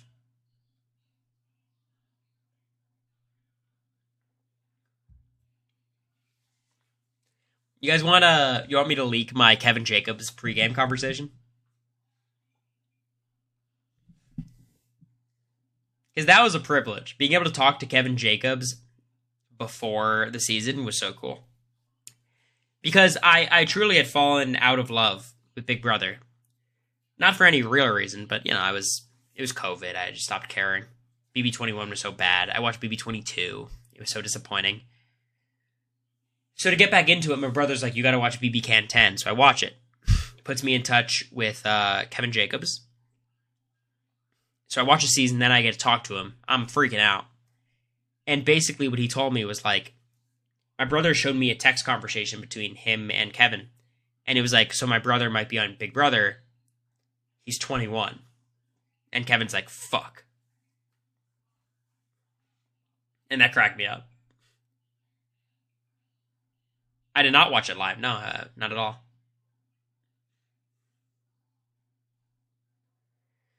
So, I asked Kevin, like, how do you survive the early weeks being this archetype? And basically what he said is, like, just do everything you can to avoid the block. Lay it all on the line, which obviously ended up coming into play when I was immediately on the block. He's like, you're going to need time to get in there socially, so, like, at all costs, stay off the block. Which was good advice. If you're on the block early, it's very difficult to fix that. Ironically, Kevin's one of the only people who ever was able to.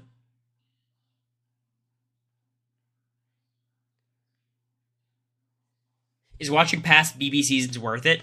Yeah. The older seasons, the episodes are actually watchable. I would not recommend rewatching Big Brother 23, 4, 25, But watching Big Brother 2 is terrible too. Like watching Big Brother 3, 4, 5, 6, 7, 8, that's fun. 10.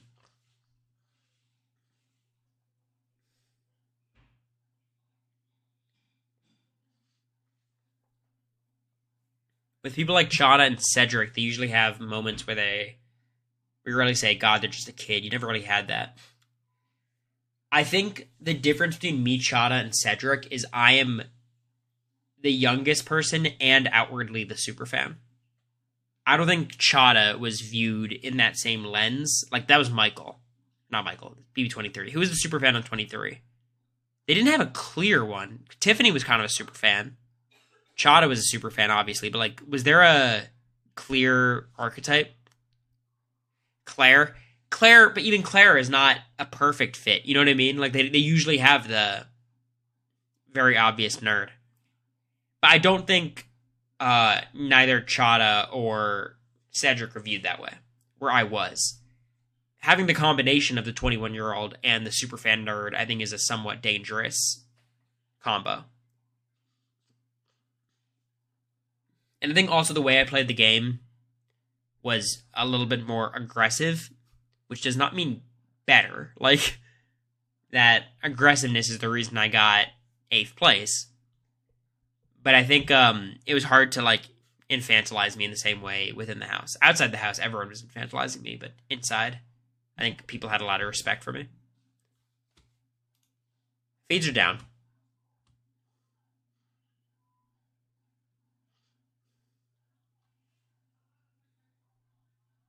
My relationship with America also probably affected that.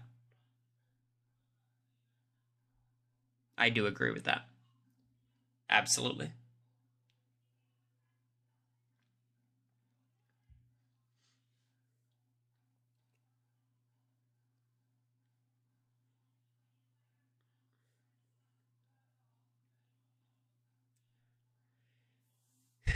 Yeah, I mean, I think in a lot of ways in the house, I was very immature, and I seemed immature. But Cedric, I think, is so much more energetic that immaturity is more obvious.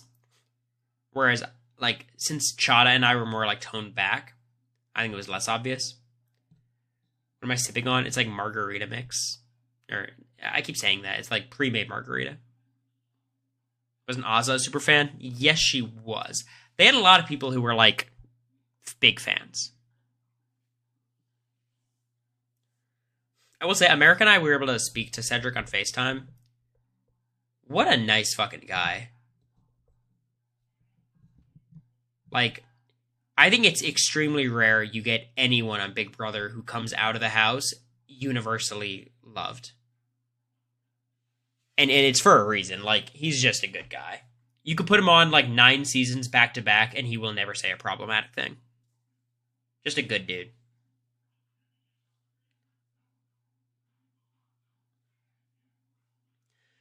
So, Survivor Dissy, I agree with your comment. I had a lot of win equity in terms of, like, if I got to the final 2, I think I beat just about everybody. I think I beat Suri, which people would take that and run with it, but, like, ultimately, I would never get there with Suri, obviously. But I had great win equity, for sure. The problem with my win equity was I was never going to get to the end where Suri had an actual fucking chance.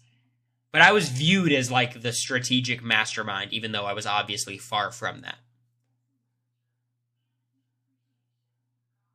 And I think the problem with Suri was, like, a lot of people didn't respect her game as much as they should have, you know? But I do disagree. Like, 21, 22-year-olds, often they do very well. Paul, they were 22 and then 23, and they were 1 vote away from winning both times. Tyler, 22, was 1 vote away from winning. Ian, of course, won. Younger people actually do pretty consistently well on these shows. I think the thing is, because I kind of have such a baby face, people, like, ascribed the 21-year-old label to me more strongly than they would for, like, an Annalise or a Mackenzie, who just seem a little bit older. Maybe more thinking of Survivor. I do think it's more true for Survivor, like a Xander or like a... Who else would I put in that category? Ryan, Ulrich, something like that. They won a lot of comps, though. That's true. I mean, I was in the position, though, in the house where, like, everyone perceived me as such a threat that I think, like, if they let me get to the end, they'd be like, how the fuck did we let this guy get to the end? Do any of y'all know my ideal final 3? I don't know if I shared this. I think I did. But it's not who you think it would be. Because in the house, I was cooking. I had my game plan. Bowie and America, Bowie and Mimi, no. None of you are right. America, Felicia, nope. America, Bowie, Felicia, Bowie, nope.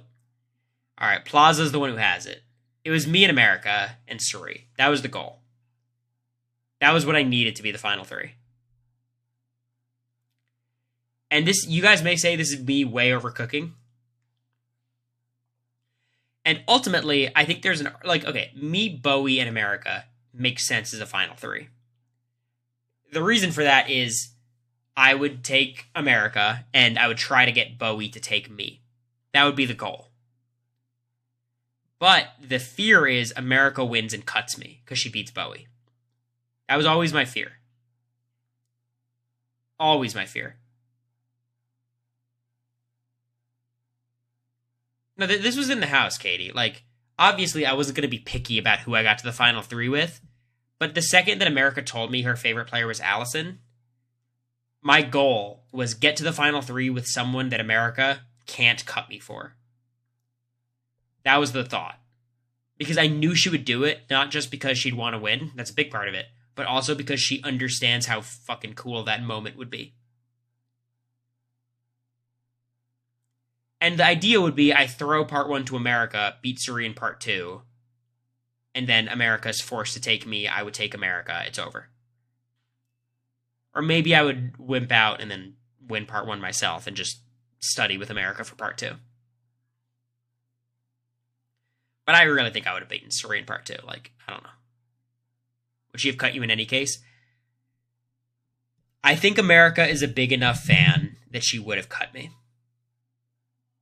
I think, like, I would do a really good job of trying to manipulate her and gaslight her and emotionally mess her up. Like, I think I would try really hard, but I think the more I would do it, America would be, like, more emboldened to cut me.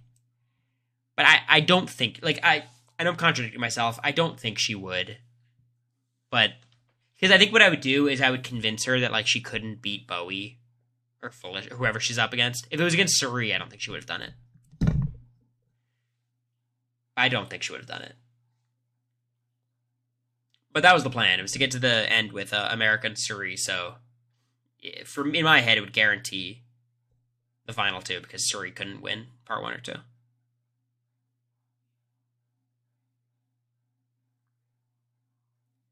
Second place still gets money. If you got to that point, I don't think you would have taken the money away from each other.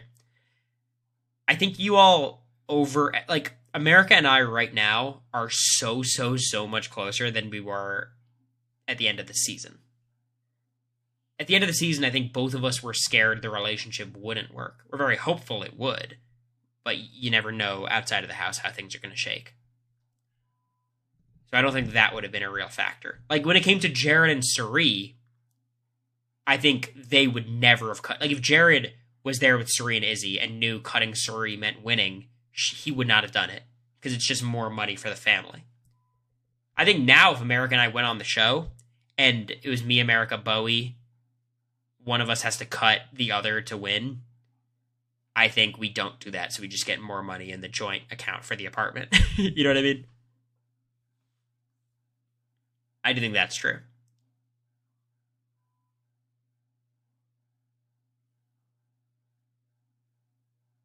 For the TJ Maxx card, exactly.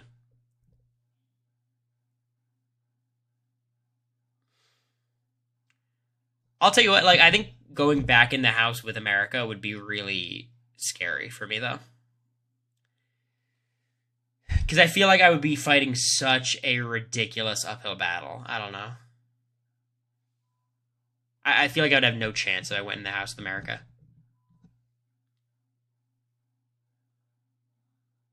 It'd be bizarre. It'd be weird.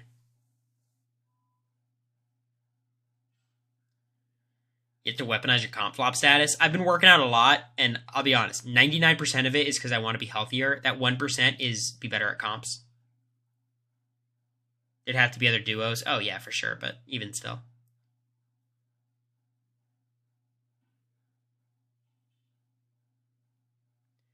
I mean, as a duo, I think America and I would be one of the least threatening duos, but we're probably also one of the least connected duos, because all of these, like, showmances and people, like, are so close to each other. They've been friends for so many years.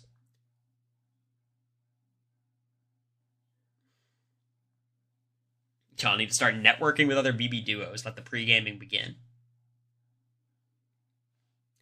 It was funny. I talked to Eric Stein at the premiere, and he was saying, like, my one piece of advice: don't ever consider the possibility of going back on the show.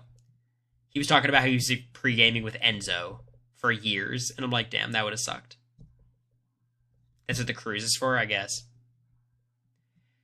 You know what's scary? Like, if I were to go back on the show, I would have to target everyone from BB25. Who would I feel good with? Bowie. Bowie wouldn't come back. Jag? I'm chill with Jag. I think Jag would be an asset for sure. But in the back of Jag's mind, he'd probably think, like, oh, Cory's probably gunning for me. Do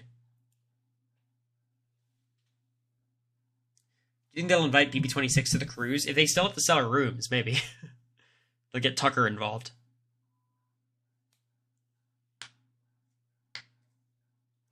I think the chances of getting cast again are good because who would take your spot in your archetype? I actually disagree, Chaotic. I think it's bad for that specific reason. I mean, here's the thing. I think they would ask me over Michael just because I don't know if they liked the whole Michael situation. Quinn? Honestly, Quinn's pretty good TV. I don't know. That's just me. 23, there's no one who's like me. 22. They want Ian back for a third time. What Michael situation? Just the Michael, the whole Michael and Kyle and stuff. Quinn DRs are corny but good. It's what they want. They want to work with stuff like that. Derek X is not the same archetype as me.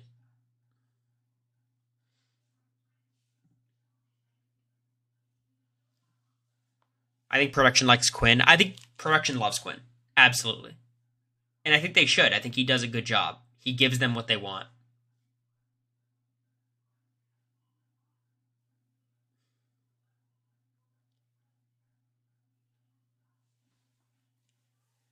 I would say, like, just to, gloat for a second, like, watching my season, I do, and this is maybe me just, my arrogance fully coming out, I liked how I was portrayed.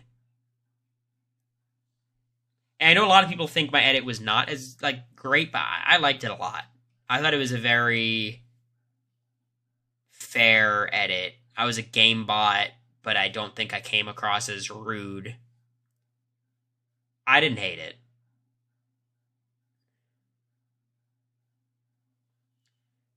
I liked the DRs they gave me. They cut out a lot of them, obviously, but they do that for everybody. Like, I think a lot of people in my season got, like, I think Jag got too much of, well, I don't even know if that's true. I think Cam got too much of an edit. I think Suri got too much of an edit. Izzy got too little of an edit. America got too little of an edit. I think I got the perfect amount of edit based on my participation in the season. I think you could have given me more DRs in the first, 4 weeks. Like, maybe... Here's what I think, honestly. Week 1, I think they nailed my edit. I think, perfect. I think they should have given me more of an edit during the Heisem HoH. I think me and Heisem had a good enough story that they should have shown. But that's fine. And then weeks 5 through 8, I'm the main character. Very clearly. I'm getting the most screen time, and it's not even close. And then after that, it becomes the Jag show. And even when it's the Jag show, I enjoy the role they put me in as, the opposition, the enemy. I thought that was fun.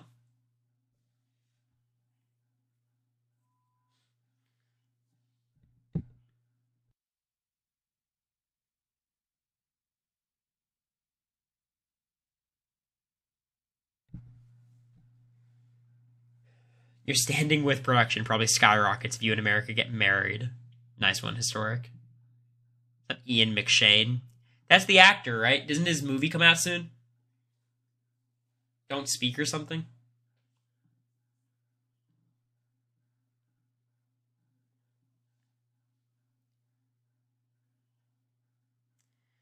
I think this comp is most likely like a random kind of thing, like a puzzle vibe.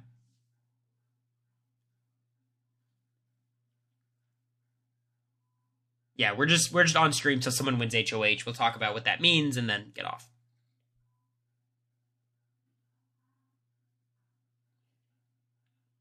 Does production pay attention to who Twitter likes? Absolutely not. No.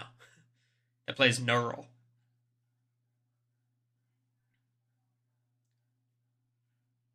What are ideal HoH noms for everyone? That's a big question. I think it incentivizes Chelsea and Quinn and Cam, and it incentivizes a lot of people to target Tucker. I think for Tucker's minions, it's probably best to target, Chelsea or Quinn or someone. But yeah. I don't think production focuses on Twitter that much. It's a very small segment of the community. Worst casting choice in the season? It's Kenny. Say what you will about Cam, but Kenny wanted to quit. It's not close. You can't target Tucker with the AI arena? Yeah, but you can't just give up. If you could, sign up for a 1 in 3 chance of him going, you take it. Even if it's not actually 1 in 3. Because he has a better shot of winning the comp. You can't let that paralyze you. I get what you're saying. It would definitely scare me, but you gotta put him up. At least after the veto, if you have the chance.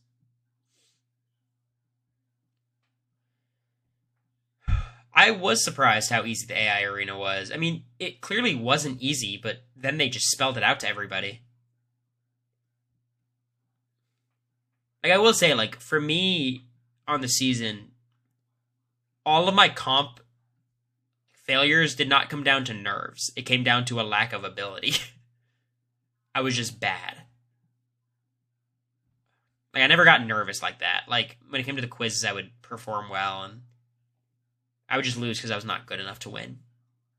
So I think I would do well in that comp.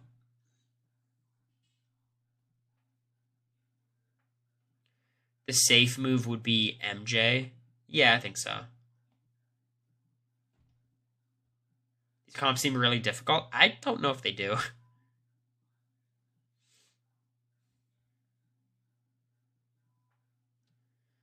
How many candles were on that cake? How dare you, Katie? That's the one comp I should have won that I didn't. I threw that one away. If I just use a little bit more logic on that comp, I get to the tiebreaker, and I would have given a realistic answer, which Bowie and Felicia did not. Then you guys wouldn't have to worry at the final 9.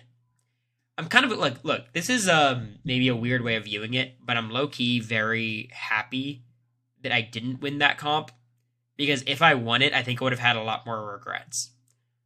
Because I would have backdoored Cam, which would not have been a bad move. That would have been a very reasonable move to make at the time, because he was targeting me. Hello?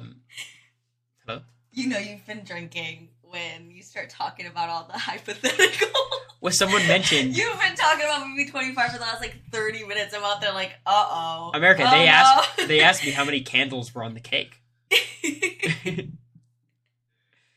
But what I was saying was if... And I feel like you feel the same way. Another glass? This happens all the time, y'all. Still working on this. Okay. It's just a glass and a half deep. Listen. What I was saying was, if either of us won an HOH at the final 10 or 9 or something, and then made the wrong move, I feel like we'd have so many more regrets. Like, if I won at the final 10, which is when Bowie won and backdoored Cam, I would have probably backdoored Cam. At that point, everyone was going to backdoor Cam. And I probably would have gone out at the same time, and I would have regretted it. Final 9, I mean. I would have regretted it. Because I should have put up Matt and Jack, whatever. Yeah. So I'm kind of glad I lost that. But... I wanted the room. You did too. America and I are talking. You would have regretted anything. That is not Cedric's girlfriend, pal. That was a crazy tweet. It was under, it was someone being like, America's so disrespectful for talking to Cedric when she's dating Cory like that. And then someone's like, oh, it's okay. Part of their humor is America cucking Cory. It was like, that's not part of the humor. I was like, I don't think I've joked around about that. No, they were defending us. I'm like, that is not... I appreciate it. I appreciate the thought, but it's like, oh, it was literally that's not, It was crazy. What the fuck? Like, oh, that's her bit, disrespecting him. Did you paint the nails? Oh, they're about to be painted. Yeah, they're about to be painted. Do you want me to run a poll to see what color? Can you turn the light on, please? This one? I'm gonna do red. Do it. Are you painting them here? No, outside. Okay. But I have my stuff here. But I think red will go with everything, don't you think? Tabina doesn't talk game mid-thrust. It's pretty messed up. Red or white? I'm gonna do red. Tabina versus Americory, who would win in a fight? I would need America to beat Rabina, so we could draw. Oh, she's 5 inches shorter than me. I got it. She roller skates, though. I juggle. What about it? Me and Tucker are fighting. America and Rabina are having a clown off. You're so annoying. America can take her? I think so. You're so funny. I think you would beat most of the girls in the house in fights. Chelsea would be pretty tough. Mackenzie? Hello? She MJ. towers over me? But you beat Leah. You beat Rabina. You beat T-Core. Aw, I wouldn't be able to touch T-Core, though. She's so sweet. And T-Core would beat the shit out of you. T-Core, my favorite thing about T-Core is she's a, ice queen. She doesn't give a shit. Her voting to evict Cedric last week, ice in her veins. She felt bad about it all week. Have you ever been in a fight? Physical? Yeah. No. Weak. She's been in a lot of verbal fights, though. A lot of verbal altercations. Anyways, back to Big Brother 25. Any questions? But seriously, I think, like, because of how the comps worked out, I don't have any regrets, because, like, I didn't have the chance to make decisions. That's the point I'm trying to make. Have you spoken with any BB26 people? Yeah, I talked to Cedric. It's the only one. The only one.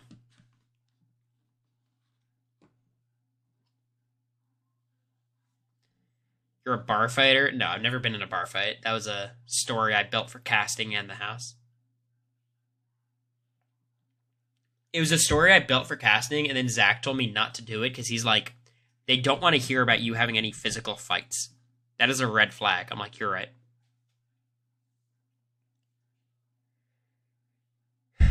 How would you have brought up the Jared Suri relationship if you'd found out but didn't have any proof?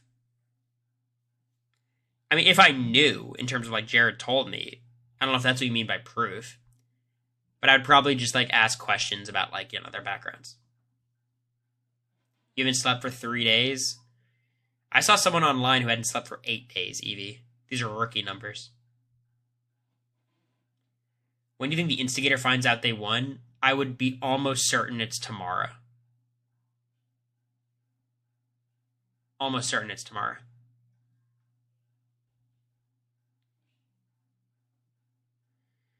I would not have used the power week 4. I would be almost certain I would need the power week 5 to protect America. If Izzy told you, would you have immediately ratted it out or use it to your benefit? I wouldn't immediately rat it out, but the second I thought it would benefit me, I absolutely would. It would honestly, like, if Izzy told me, like, week 4 or 5, I would probably use that information to flip the house in the same way.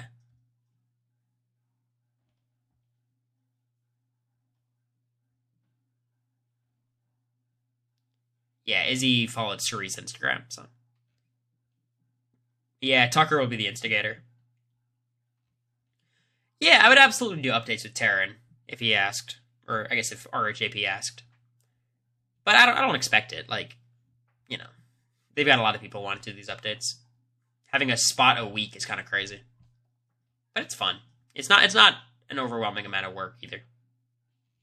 Also, you get paid. I'm not doing this for free, so.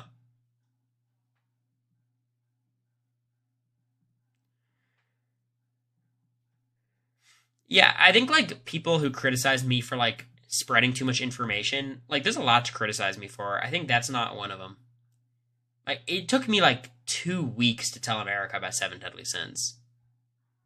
I kept the secret about my brother for 4 weeks for most people. 5 weeks for everyone but America. I think I was very good at keeping secrets. I held on to 7 Deadly Sins for 4 weeks before I told Jag. I do get paid for RHAP. It's not unpaid labor, like, we're giving a service. I thought telling America stuff was good. In some moments, but ultimately it probably wasn't. Like, you know, the idea is you give America the information so she could stop screwing up by telling Jag and Blue, but she would sometimes still tell them. And that's when it would be a mistake. I could not tell you what Terran's salary is, but I think he's doing all right for himself. I mean, he should be. The value he adds to RHAP is ridiculous. He's the one who had the idea for live feed updates, and that's, like, the most viewed things. Not across the entire network, but, like, it's huge for Big Brother.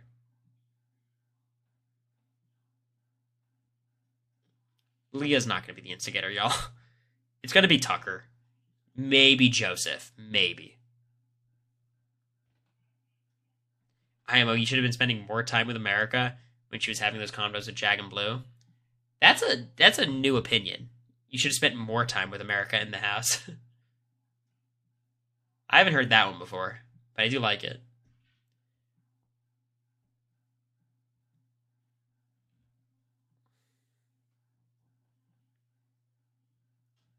Voted for the cat to be the instigator. I will say, if Joseph gets voted for the instigator and uses that to, like, protect Tucker, people are going to turn on him.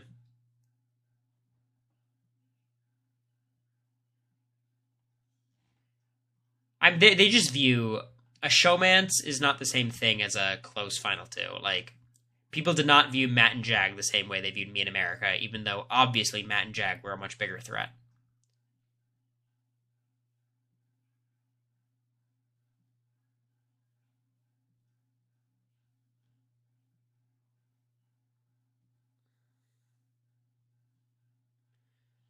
I think T-Core winning would be great. I think Chemo would be much more likely to be chill and just have a bit of a boring week, but I think T-Core would force the issue. I think she would target Tucker. Especially since she kept Chelsea. I think she'd feel a little bit more like, all right, I've got some numbers behind me. Targeting Tucker here. Even if I miss the shot, I have a good shot at winning HOH. Or someone who I feel comfortable with has a good shot at winning HOH. What surprised you about BB behind the scenes? I mean, the comps were much harder than I thought they would be. And it was weird walking out the front door to walk to certain comps. That was not something I expected to happen. Also, actually, one of the biggest things, the backyard being closed as much as it is. When I used to watch the feeds, I didn't think about it that much. But in the house, whether the backyard's open or not, is the sole determiner of, like, are you miserable? When the backyard's open, life is good. When it's closed, it's fucking brutal.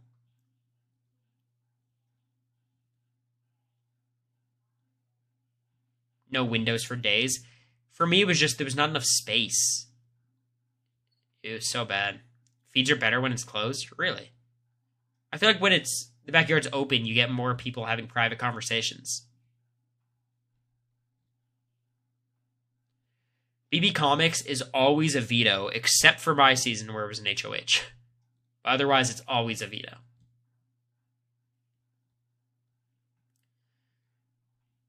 Do y'all have any early ideas of what the comics could be? I think T-Core could have something to do with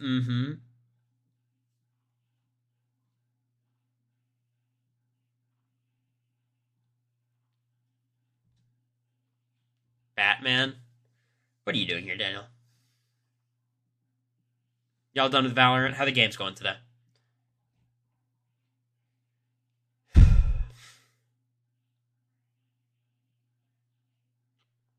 You want to know something super sad, Daniel? And don't worry, I'll fix it. I had to download Madden, so I undownloaded Valorant. The end of an era. I'll get it back, don't worry. It's fucked up, I know. I felt bad doing it. How do they convert the backyard for comps? They close a screen over the side door. And they build. Have you tried NCAA? I don't have console. I'm a PC guy. You have to play that on a PS5 or Xbox.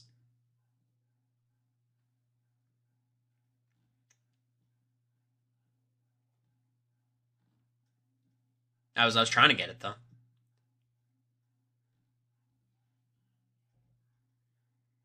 How many days till you started feeling yourself running out of steam? It was early.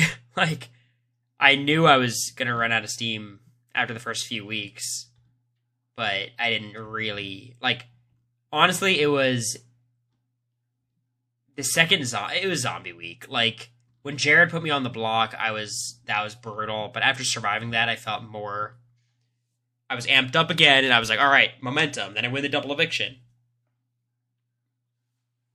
Zombie week was the killer. I am going to TwitchCon. Absolutely. I've got to talk to Brando about the logistics, but I'm going to TwitchCon. Brando. Whoever else might make it out.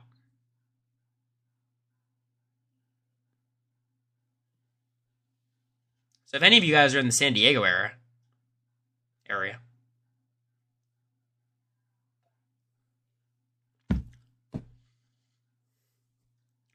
I think one of the most telling moments in Big Brother was Bowie won the final 9 HOH, and I went into the bathroom and cried. Like, I didn't cry, but I almost broke down. Just had a relief. And they called me into the DR, and they were like, are you upset that Bowie won? Like, it seems like you were really upset. Clearly making a segment trying to is she going to target Cory or Cam kind of vibe. And I was like, No, I am so beyond happy. I've never been happier. It was Bowie or Felicia, and Bowie popped off, and I'm so happy.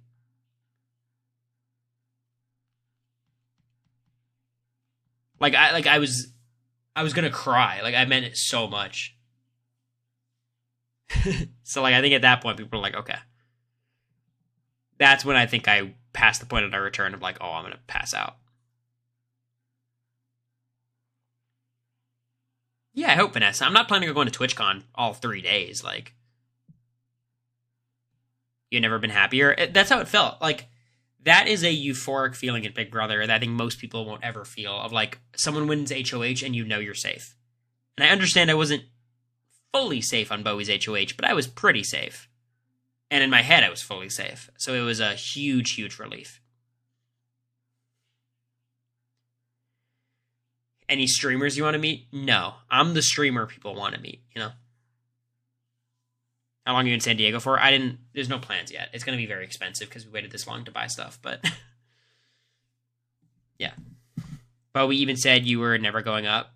Bowie said it after the show, for sure. And I don't think she ever would have put me up, but people disagree. Did you feel it when Jag told you he won Invisible HOH? Yes, in the moment. Before the double veto was announced, I did. Before double veto, I felt good. Once they announced double veto, I started looking at it and being like, this is very dangerous. But I figured, like, Jag will beat Blue in the veto. So I should be fine. And Jag was correct to tell me about it. Criticized a lot about Jag's game, but Jag was right to tell me in America about the Invisible HOH. Because Blue was his target. I mean, he was wrong in terms of he should have targeted me instead of Blue. But he was right to tell me about it. Because odds are Blue goes that week, and then I would still feel good about Jag, theoretically. Would that have stopped me from targeting him? No, but you got to do what you can in that position.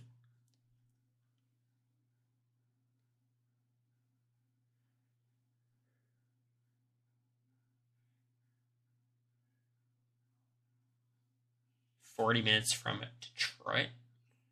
What do you think about Detroit, Nicholas? I've heard mixed things.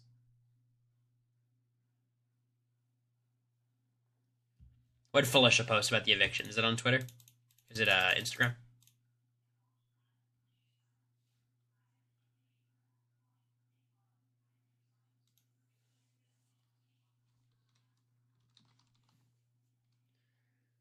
Did you time out Brando?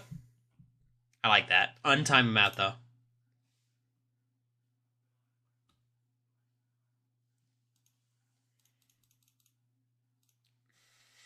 Brando, let's just talk about the travel details in the chat live. Because it's not going to happen otherwise.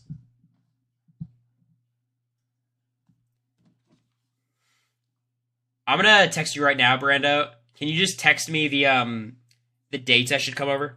And we gotta, like, you know the area, whatever we have to pay for housing. Because I don't know how close you are to the venue. I don't know if you need to get a place for yourself or if you're just going to be at your house. Apartment. But, I just gotta know the dates. TwitchCon's like the September, like early 20s, 21st, 22nd, something like that.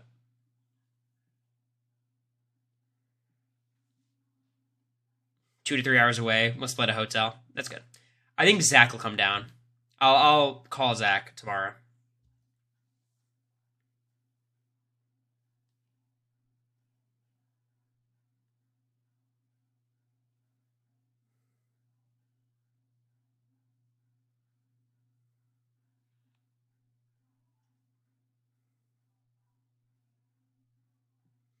Brando, you coming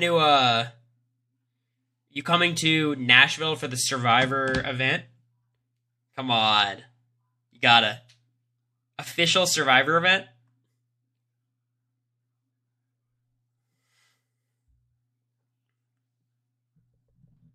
Hosted in Nashville? Come on. Come on, stream. Brando could stay in my guest room. That's a good point.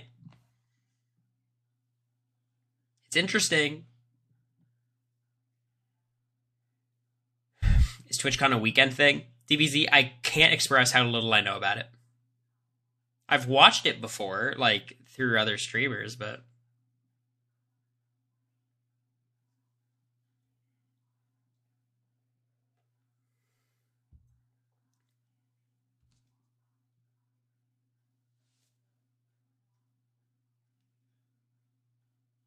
I can't get the time off and I'm sad. Tragic.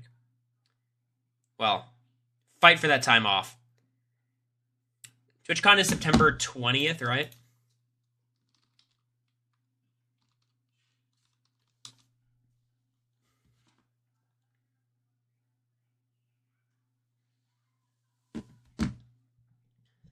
How do I feel about Tucker saying he's going to leave the jury house to see his dog? They won't let him.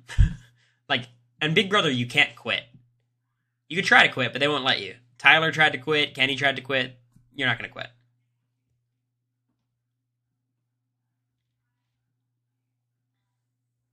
If Tucker was in LA, would they bring his dog over? Maybe. But no. When's the last time I applied for partner? Honestly, like 3 months ago. Twitch was being so fucking annoying about the partner application. I meet every requirement by like a factor of 10, but they have like some problem with my account that they can't resolve, where they keep thinking I'm underage. They keep saying I'm like 12 years old, and I keep saying, look, here's my ID. I've already fixed my age. It's so weird. You should try with your 1,000 subs. That's a good point. You broke TOS when you made the account? Did I? But like, if I was 14 when I made the account and it's been 10 years, I think it would still be fine, no?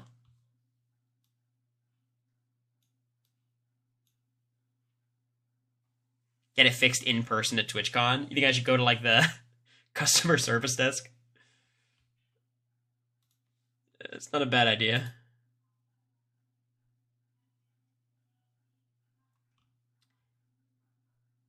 You know how to hold a grudge? I mean, I'm literally like, the metrics I have to hit, I pass by so much, and I've applied, it's been like a year now, and I just can't get it accepted.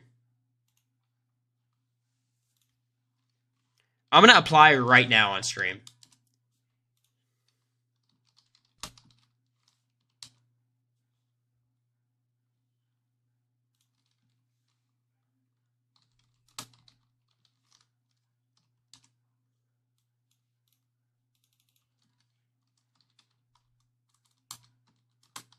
I missed the whole stream. The stream's not over yet, y'all.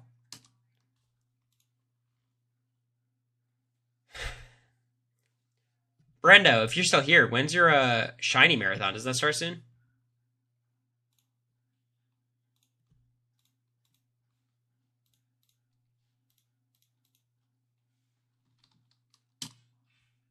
What's partner? It's it's like I'm an affiliate right now. It's a way to make money. Technically starts at 9 a.m., but I have work at all. Yeah, Brando's doing a shiny hunting marathon for 24 hours, I think. It's super sick. I'm very jealous. Not actually, because no one would watch me play Pokemon, but... Brando, I'm trying to think, what could we do Pokemon-related that people would watch? What I was thinking of... Brando, have you ever done, like, Pokemon Showdown? You could do, like, the Hackmons, where you create Pokemon, and we could do it, like, reality TV-based. Like, I could create Felicia Cannon, the Pokemon. I think that would be a funny premise, but...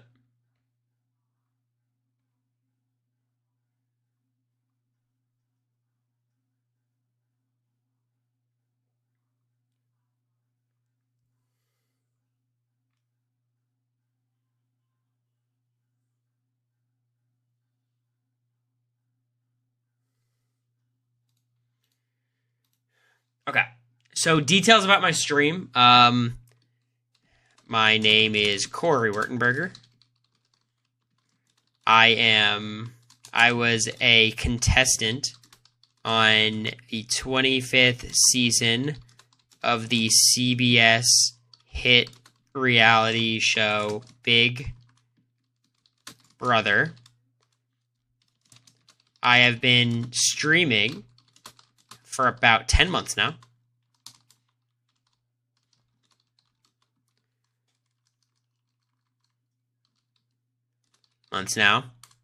And have cultivated an extremely passionate, energetic community. That's you guys. Congrats.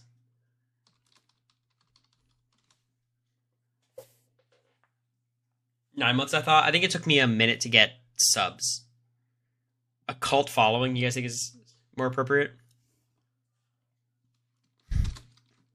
I stream content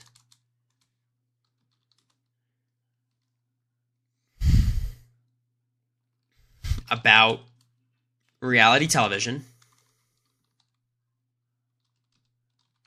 and often collaborate with other reality stars. That's you, Brenda.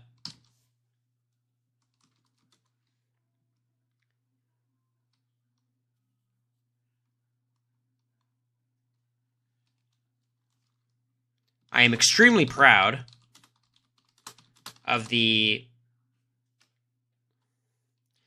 community that I formed. Hope to continue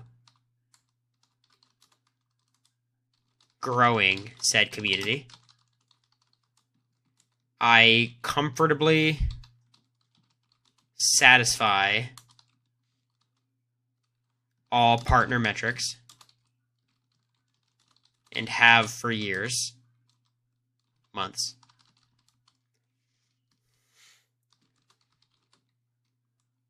I have had issues in the past concerning my supposed age,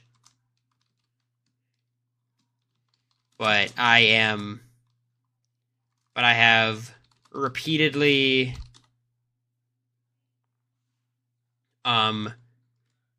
verified my age through the appropriate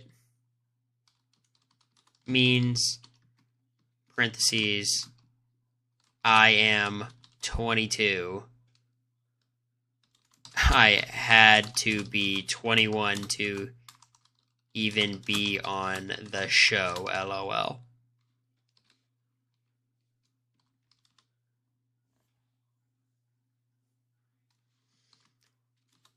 I hope to be considered for a partner so I can continue my journey as a creator. That sounds about right, right?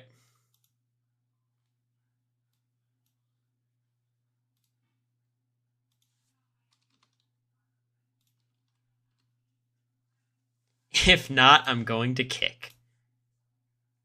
Brenda, I think both of us are like moral and ethical enough to turn down a steak sponsorship, but what's your number where those ethics would go out the window?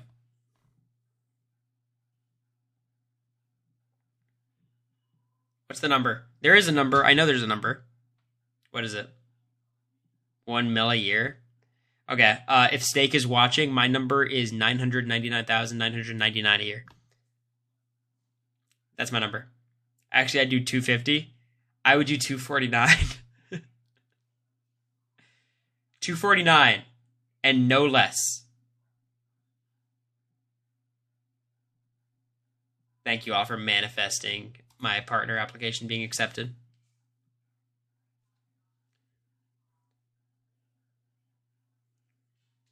Enough for you to quit your job. Here's the crazy thing about getting a steak sponsorship. You get a ton of money by steak, and you have the opportunity of getting a big win. So a steak sponsorship, Steak is an online casino that actually owns another streaming platform, Kick.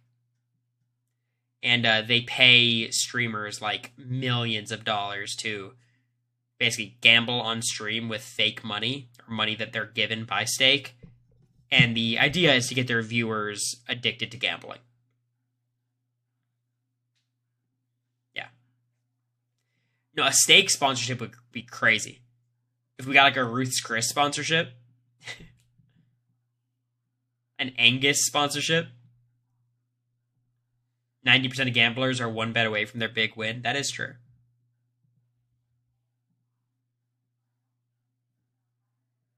It's very fucked up. Absolutely. Aiden Ross collab. He has asked, but I gotta work out time in my schedule. So let me use the opportunity to shout out HelloFresh. HelloFresh, your next best place to find meals, homemade meals. I'm going to have a HelloFresh meal later tonight. Make some lo mein, pork lo mein. I actually like HelloFresh. I'm a big fan. I've also done a sponsor for another food box company, but they don't compare to HelloFresh, I'll be honest. Later tonight, it's 11. I know. I thought the HoH comp would be done by now. Isn't it late? Maybe I'll try to make something quicker. I don't know what we have. I'm kind of hungry, though.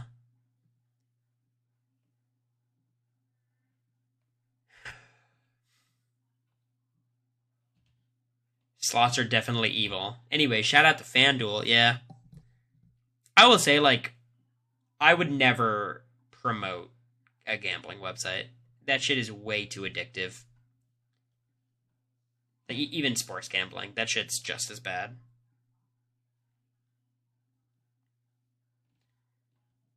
I don't think I would promote a mobile game either. Because first of all, like, the goal of mobile game sponsorships is to get like 1 or 2 people to get addicted to the games. They just spend a shit ton of money. Got a gambling addiction playing Balatro. That's funny. Because of all the sponsors that I have access to, 99% of them are mobile games, and then the other ones are like HelloFresh. And HelloFresh, I think, is like you pay money and you get something actually worthwhile. Have you gotten access to any of those, Brando, through like Stream Elements? Streamlabs?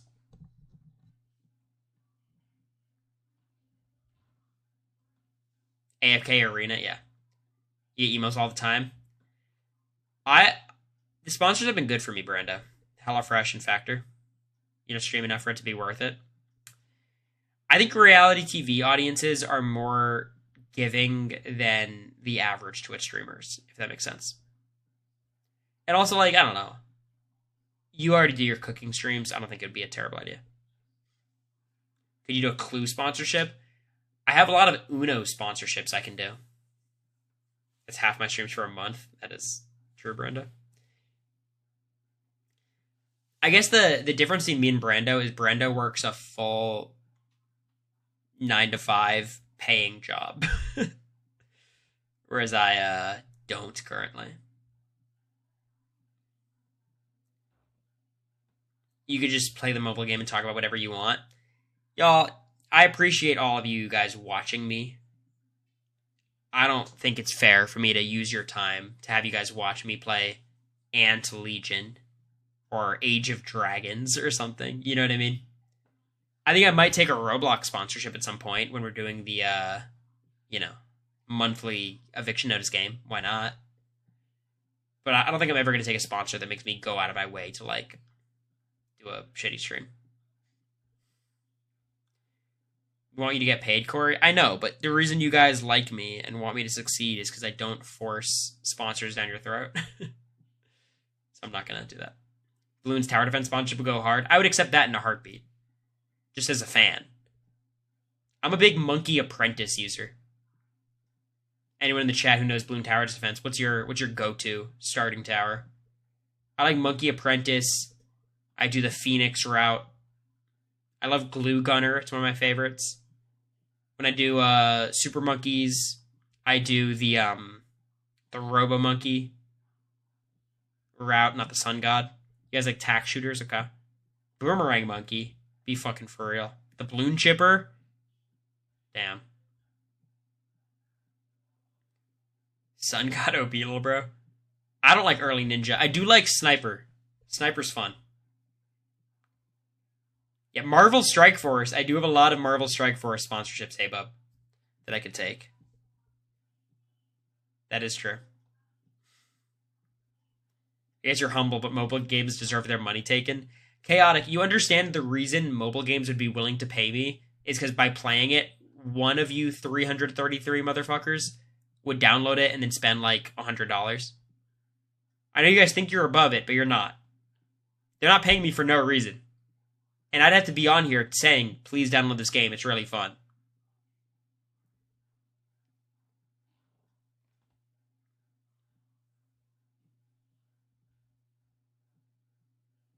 Boomerang Monkey, Robo Monkey, and Ninja Monkey.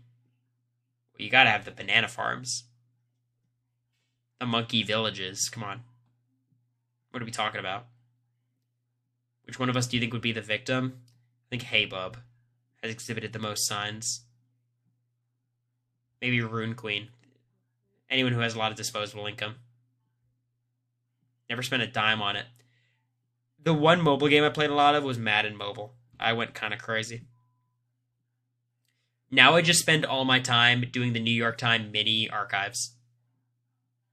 I started like a couple months ago, and now I'm on like September of 2023.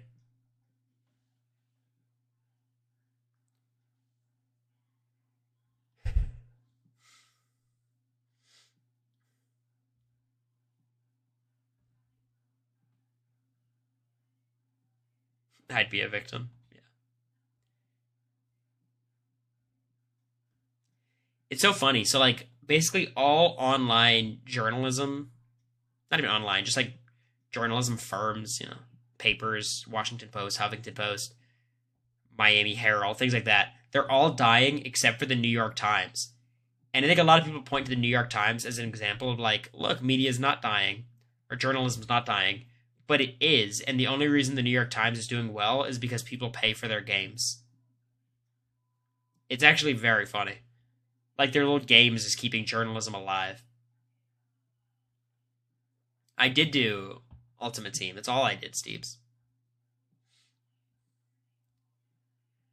So I think the West Coast airing should have just ended, right? Also, is there no hidden secret guest for the DNC? That was all a flop. It was delayed. 20 minutes left. Okay. Okay.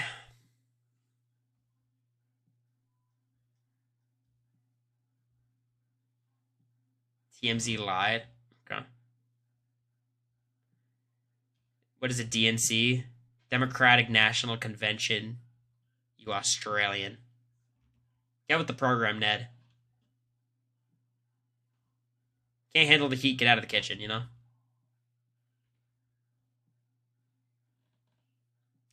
What are your political parties called, Ned? What are the Australian parties?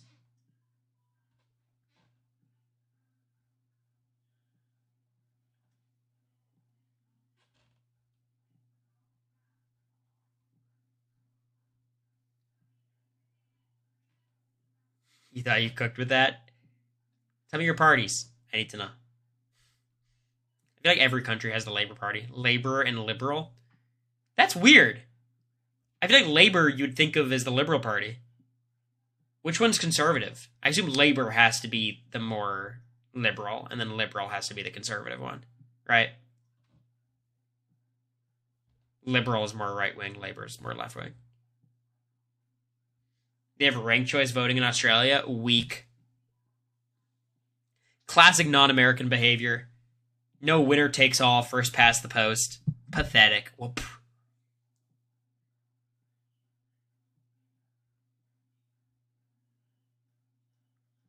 The Greens is very progressive. Okay.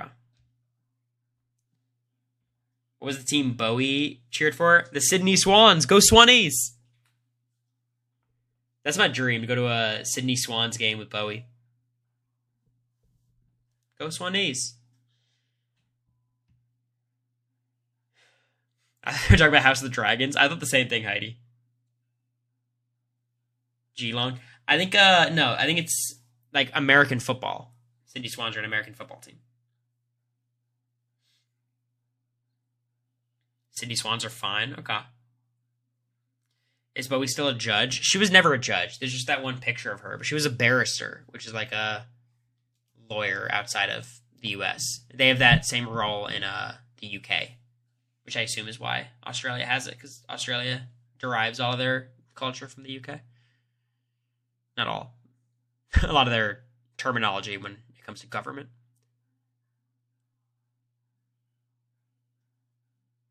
Any travel plans outside the U.S. besides Greece? No. Not yet. Unless the Amazing Race calls.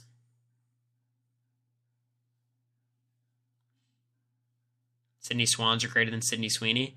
Probably better actors than Sydney Sweeney, TBH. Just saying. What's my opinion on Republicans?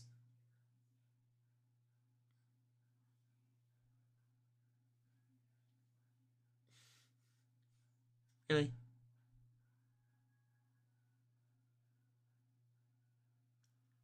Really?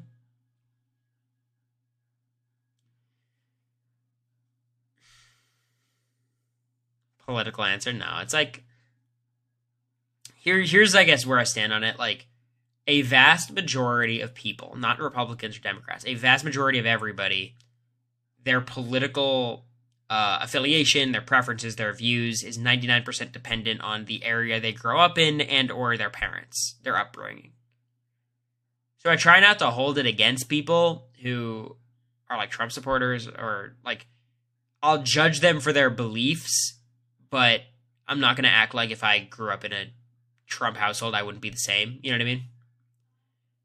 But yeah, I do judge them, for sure.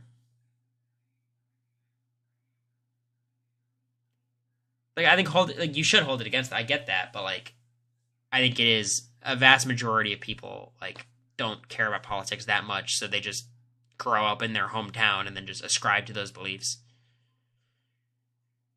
What if they're like a grown adult? That doesn't change the calculation, but if you're a grown adult, you can hold them accountable. Like, I'm not saying, you know, that's where I stand. Not all Republicans are rich, but yeah, but that's almost like the embarrassing part. Like, why the fuck are you simping for rich people when you're not even rich? Like, if you're a rich Republican, I get it. You're just trying to protect your money. Like, I think it's immoral, but I get it. If you're a poor Republican, that's embarrassing.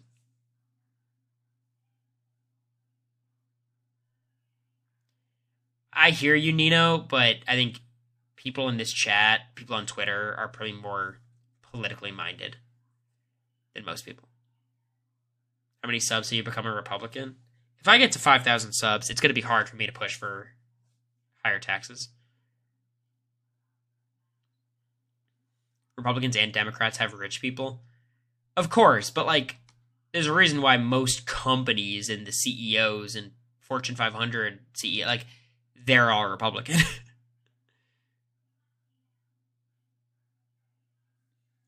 Yet all the rich people vote for Democrats. That is not true. That is you've been brainwashed. That is not true. Hollywood, maybe, but not all rich people. You're a victim, B-Moon. I am Republican and very poor. Well, I will say, once you get to $100 million, all the tax policies you advocate for will benefit you. So just keep grinding, Deborah. Keep grinding.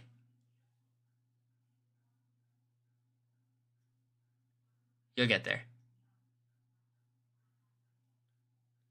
That will never happen. With that attitude.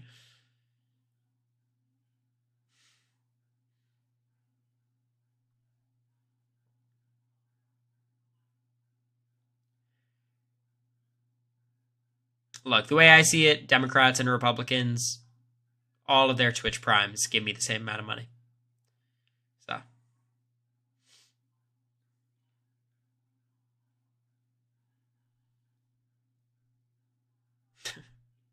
That's the Michael Jordan.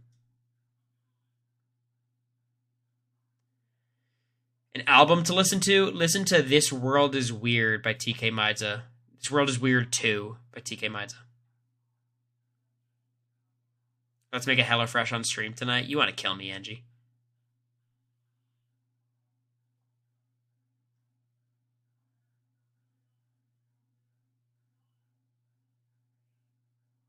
I'm telling you, it's a Michael Jordan quote. That's why I hate Michael Jordan. How easy was it for you to find America's political views? I think in the first like 2 conversations we had, we talked about like the police or something, or Black Lives Matter or something, and I was, like, I was very intentional to try to make sure like my beliefs were known within the house, because I'm someone who like I don't, like I want like I'm willing to stand 10 toes down behind my beliefs politically. That's not something I would hide. Cooking streams go hard. They're fun, for sure. No, I hate Jordan. Oh. No, Nino, I will not. Tucker is a BLM supporter. Fire emoji. If you're not a BLM supporter, that's crazy. If you don't like the organization, I get that, because the organization itself is not very grassroots, and it's kind of just like a wing of the DNC, but not supporting the movement's crazy.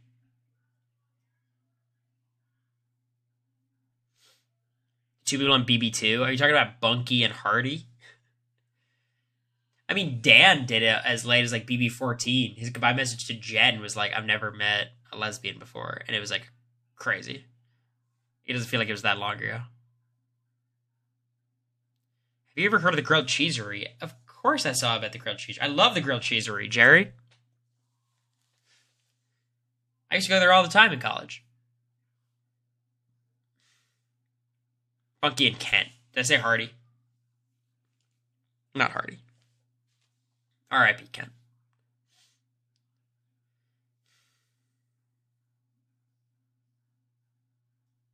He actively protested. That's good. Tucker seems like a good guy. But it's fun to root against people. Yeah, I voted for Bernie in 2020. The only election I was even eligible for, but yeah, I voted Bernie. It flopped, though. Biden won by like 10 points or some shit in Florida.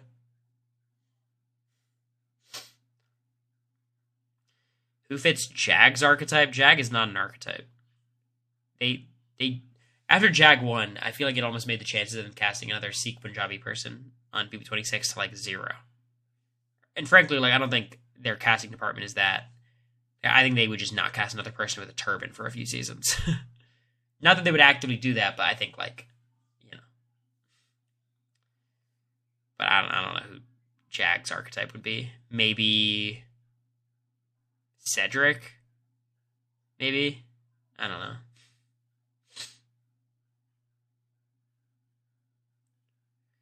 Yeah, if you guys are being weird in the chat, I'll just shut this down. You know what I mean? I don't call anybody out. It's not... I'm very comfortable talking politics in the chat, but don't be weird about it. If you all in your little discords and things want to criticize people, that's, you're your own people. But cast people from your season on other reality shows. Izzy, Survivor. Red, Survivor. The challenge would be Matt, Jag, Heisem, Riley, Blue. Amazing Race would have to be Me in America, the only one that fits. Cam would probably be best on Survivor, honestly. Mimi, I think, would also be Survivor, I guess.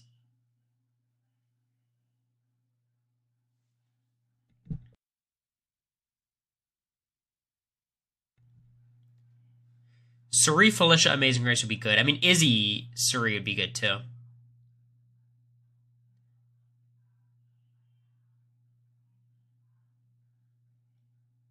Please, no more Cam 25. Mimi would suck at Survivor. I think Mimi would be fine. Like, I think if you put Mimi on Survivor or Big Brother, she does fine most of the time. She's a likable person. She's smart. She's passive, but passive gameplay could work out sometimes.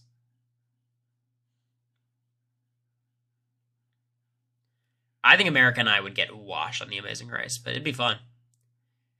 Thank you, Petty, for gifting a tier 1 sub. Oh, we're back to 988 because it passed... It didn't even pass midnight. I don't know why we went down. 12 more till we get to 1,000. Oh, there you go. All right, we're getting closer. 8 more, or 7 more. Anonymous, chill out. My heart can't handle another one of these days. But I do appreciate it. 5 gifted. Whoever you are, my guardian angel, you're way too kind. Thank you, Petty, for all the gifts as well. Has the new show The Anonymous come out? Yeah, I think they aired the first 3 episodes, right? Someone do 50. I missed that last time. It was something, Ned. I was on the fence of even streaming that day. You were the anonymous gifter, Petty? Prove it. From what I understand about the anonymous gifters, it was like a collection of people. Alright. 2 more to get to 1,000. Anonymous, thank you for another 5 gifted. I hope it doesn't come off as unappreciative. It's very appreciative. You're giving me money for seemingly no reason, but that's very kind. Whoever you are, just know I'll be thinking of you later tonight. In a very platonic way. But thank you. You need a donate button? I prefer subs to donations. Even if donations I get all the money, like subs, you guys get some benefit. Let's go, Tom. Tom saw the political conversation and said it's time to start making amends. No, I'm kidding. Thank you, Tom. I appreciate it. Oh, King of Two Hole. Thank you for the 5 gifted. Y'all. Cory, what the fuck? You guys are rewarding me for being live for almost 3 hours. 4 hours today. Thank you, King of Two Hole. You've been in chat for a minute now. I appreciate you. I hope to see you playing one of these, eviction notice Outlaster games. It's happening again? No, it's not. But thank you, King of Two Hole. Thank you, Anonymous. Thank you, Tom. Keep the political talk going. I love politics. You know what I've been really into recently? I've been watching a lot of Legal Eagle. For any of y'all who are familiar.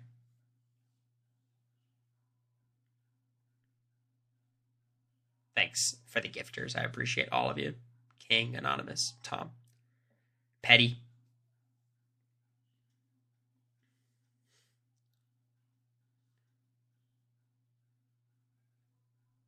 The X lawsuit is happening where I live. Oh, shit. Steele, you're in that stupid-ass district in Texas?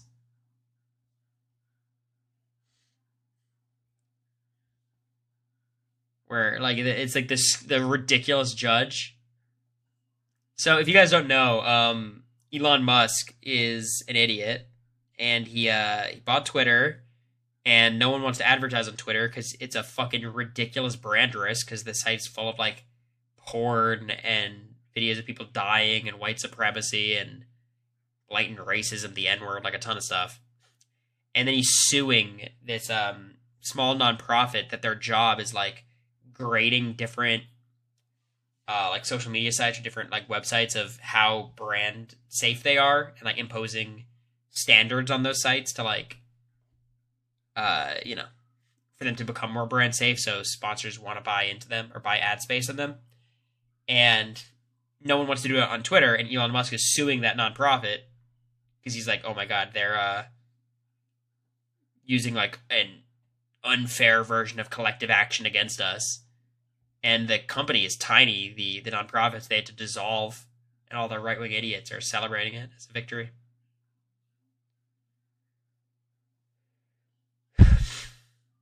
Yeah, I do see a lot of tweets that are like, yo, do you look, see how Twitter is still functioning perfectly even though they only have a quarter of the staff? Twitter is significantly worse now than it's ever been before. just from the bots' perspective. And his whole thing about buying Twitter is he's going to deal with the bots. He tried to back out of it because of the bots. And there's so many more bots than there's ever been. Nudes in bio, literally.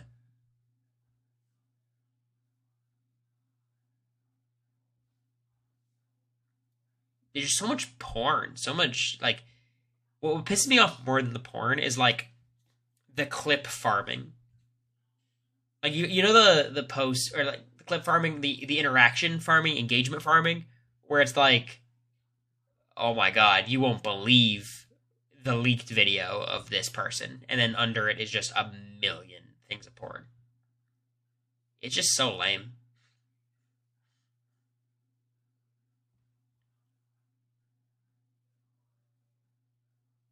I'm way hotter than her. Yeah, that's a classic.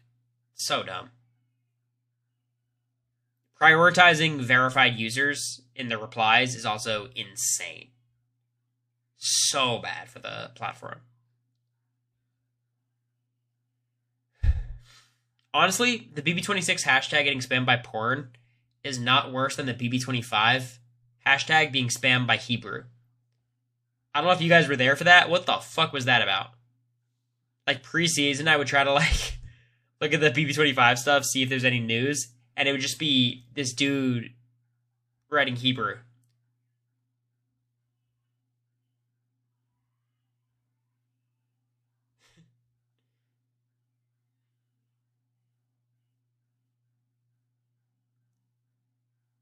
Pusha T, yeah.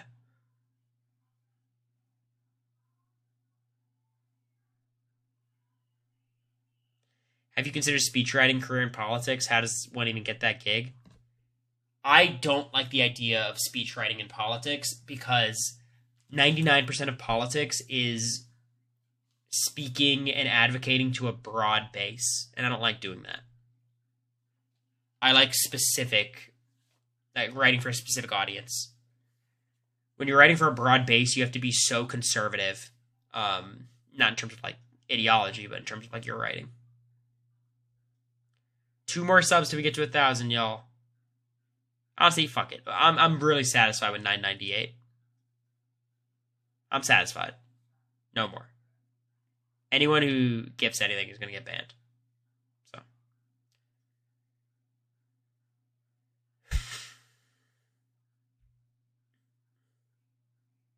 Your 2 was 1K? Tom, stop ratting me out. When am I joining Truth Social? I'm at 1,006. All right. I need people to unsub. You got snaked, King of Two Hole. You got played. Mods, ban them? Mods? Right, unban them, please. I hope they learned their lesson.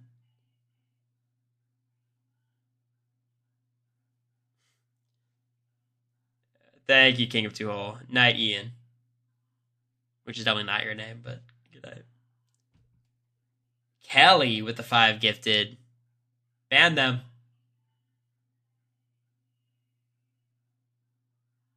Mods, you're not acting quick enough.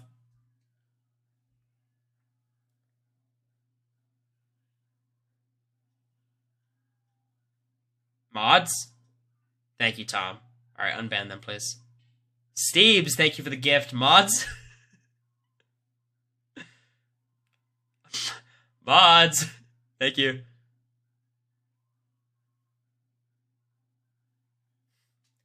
Alexia, you say you remember when you were banned for no reason? I'm sorry to say, Alexia, I think there might have been a reason. I don't know what the reason was, but I think they had a reason.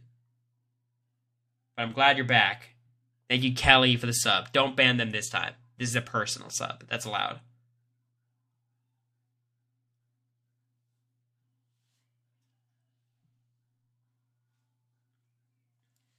There was not a reason. I feel like there's like an Alexia contingent of the chat, and there's an anti-Alexia contingent, and I don't want to know the details. I don't want to know the details. Cory wants the drama. I'm screaming. I don't want the drama. I just want to say I'm aware of the existence of drama. But I don't want to know the details. Bring up her chat history, it'll speak for itself. Hey, the AI instigator's in the house, not in my chat, okay?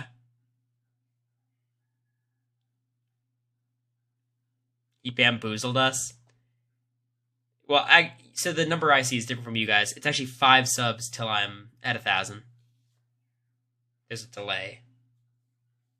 Episode is over now. All right. Look, the second feeds come on, the second we learn the HOH, I'm getting offline immediately. This guy. This is what it feels like to be on a TikTok live. Yeah, Cedric was asking me, like, is it better to do TikTok live or Twitch? And I was like, it totally depends on what you're trying to do. Depending on what you're trying to do, like, Twitch is way better.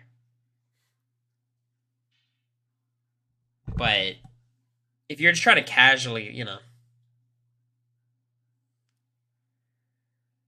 Honestly, Cedric on Twitch, he's got a good energy for it. Like, low-key, I kind of see Cedric, like, having the right energy to be, like, a big influencer. Like, he's not as ridiculous as, like, Speed. I don't want this to sound like an insult. I think this is, like, really as a compliment. Like, I think Cedric would be a really good influencer for children. You know what I mean? Like, if he tried to be, like, a YouTuber who geared their content for kids, I think he would do amazing. I think he would do well if he's, you know, trying to make normal content. But I think, like, he's super positive, a good influence, super over-the-top, energetic, charismatic. I don't think he's the Wiggles coded.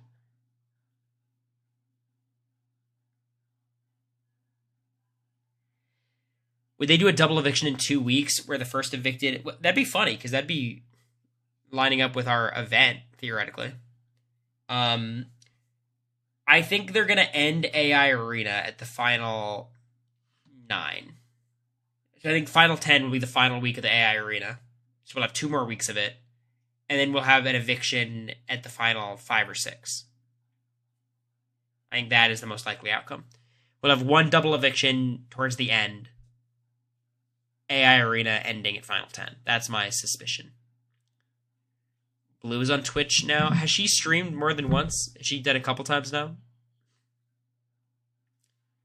If someone wants to send the clip of what Heisem said to me, I'd be down to watch it.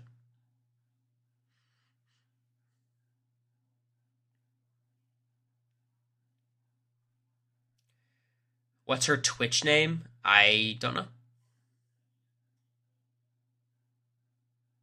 Gonna do it once a week? Okay. She wants to collab? I'm sure we will at some point. I'm down. I'd be a little bit nervous that you guys would be very mean, which I would hope you guys wouldn't be.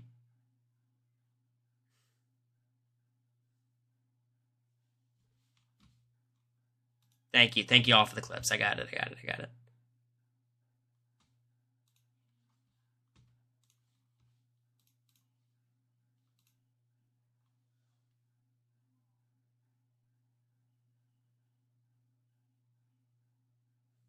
It's muted. I know. Person. And I think that what we're seeing from Quinn is like the more that we see him feel like not good enough, the more. Thank you, Steele, for the gift. We restart. And I think that what we're seeing from Quinn is like the more that we see 13th runner-up is funny. Him feel like not good enough, the more performative he gets, even more performative. We see even more of it. And it's even more off-putting, which is why it's hard to watch him, right? Because we just can't connect to him, right? Because it feels disingenuous. And it reminds me a lot of, from my season, Cory, which is why Cory and I had a very hard time connecting because it felt disingenuous. It didn't feel like it was coming from a true, honest place. And it doesn't surprise me that Quinn is a fan of Cory's, right? Because of this type of behavior. He's so funny. I'd love to hate on Heisem, but I think he's right. Like, I was disingenuous with Heisem, but that's only because it was very clear we couldn't have a real relationship in the house. Like, I think everyone else, I was trying to build a real relationship, and I think I built a real relationship with everyone else, maybe except for, like, Blue. Me and Blue was always very fake. Me and Cam was fake in moments. But since, like, it was so clear very early on that Heisem was not a fan of mine, I had to really force it. So he's like, damn, this seems forced. And I'm like, yeah, it's forced because you're making me force it. But I will say, when Heisem and I were, it was mostly towards his eviction. We talked about a lot of stuff that had nothing to do with game, just like politics and socio-cultural shit, like just big kind of philosophical conversations. I think we got along very well. Like, I think if BB25 happened again, I'd probably work with Heisem pretty closely. I think he'd actually be one of my best assets, honestly. Because I think Heisem would be the only person who would target, like, Matt and Cam and Suri, Jared, and Izzy. You know what I mean?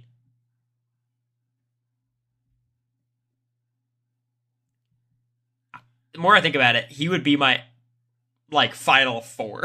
Like, I think me and Heisem have a good bond, and I think Heisem would gun after. Like, Heisem would like me too, but would he want to work with you? I think he would. I think me and Heisem are pretty good now. He said Luke was your season's Tucker. I think that's a good call. Not with all Luke's bullshit, but just like the way he talks about the game is very reminiscent. Oh, you gifted Blue Beach Kim? Next deal. We've got to be close to getting an HOH. It's got to be close.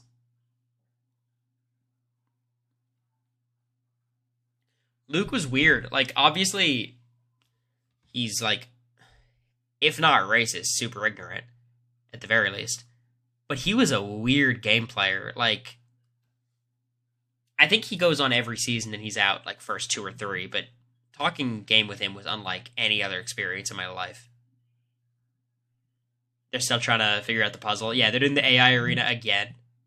They just can't crack it.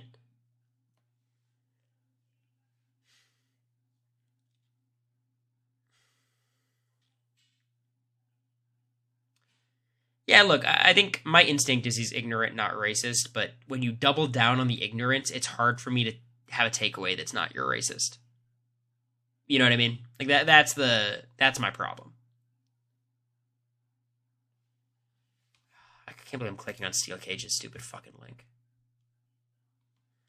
You're such a dick. I knew it would be this. So, for anyone who doesn't know, Steel Cage sent me a cameo asking me to play Peggle. And I told him, thank you, Anonymous, for the gift for Auntie B. And I told Steel, if you donate $20 to this charity, I'll film myself playing Peggle and send it to you. So here we go.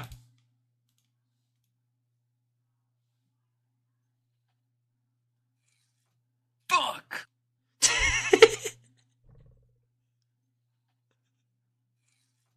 Fuck!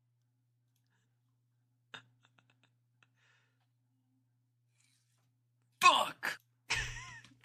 Fuck!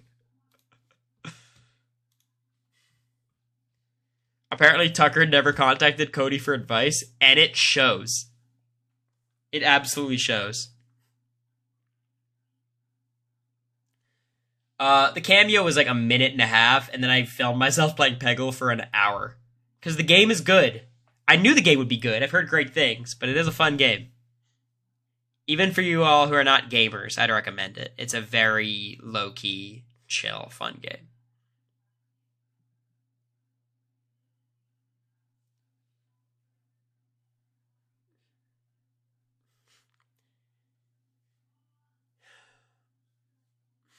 Yeah, Peggle is a classic.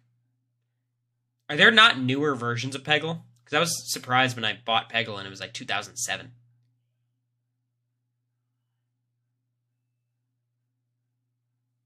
Where the fuck is the feeds? I hope they come on soon because I assume America's annoyed, and I don't blame her. Like I'm trying to watch Lost with her.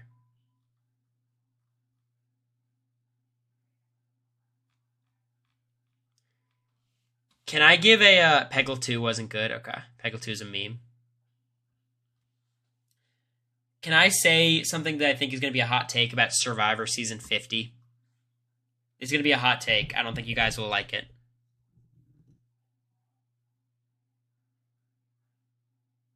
I think it should be everyone post Season 40. I think it should be all new era.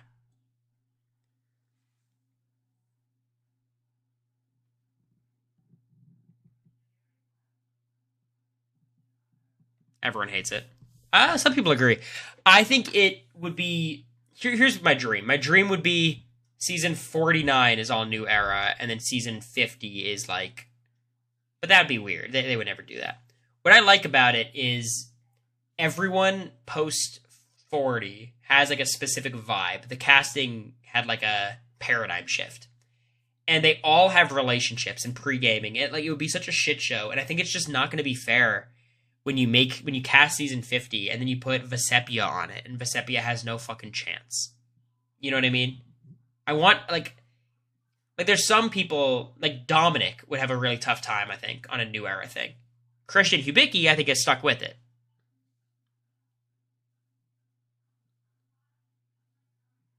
But I already did fill out my ballot for Mike Bloom's Season 50 thing. And I picked mostly people post Season 40.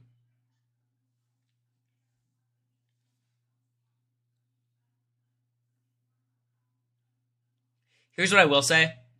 I'm down for people preseason. I don't want any 3-time players. That's my main thing I'm advocating for. I don't want 3-time players.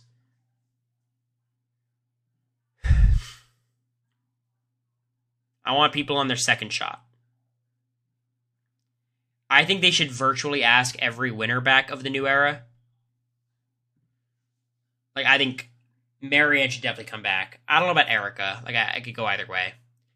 I think Omer is a lock from 42, has to come back. From 41, you have to ask Shan. Maybe Ricard. 43, you've got to ask... what's her name? Who am I thinking of? The girl who got second.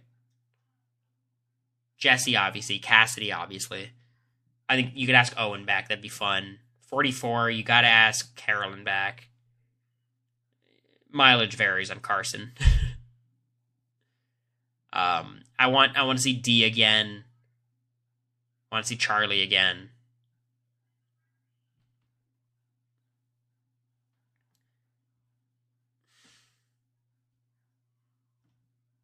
I would like to see Drew again, for sure.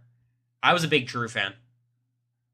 I think of all, like, the white nerd archetypes, Drew's my favorite. Depends if you count Charlie in that category. And obviously, assuming Zach would not get cast. Venus. Y'all, I'd be down to see Venus again, but it would be a tough road. Like, I don't know. That seems...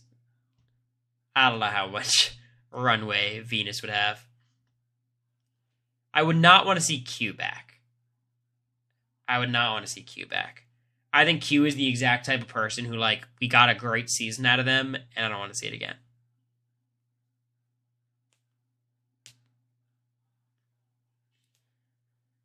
Yeah, I think Charlie would come back. I think he's one of the locks. He was so close to winning. Played one of the best games. I would say, thank God Charlie played such a good game, because as a character, he's very low-key. Like, he doesn't do much. I think we get the same game from Venus, which could be fun. Q is a lock. Probably. But I don't know. But Omer is a lock. Like, Omer should be the first person they call. He's the exact type of person you ask for second chances. I think you ask Jesse and Cody. I think that'd be really fun. Seeing that dynamic again. Caleb would be fun. I love Caleb. I think, like, seeing someone like Jake or Omer back would be fun, too. Or Jake or Owen. Like, one of these people who, like, made it far but couldn't ever put it together. Emily Flippin. Didn't she say she wouldn't do it?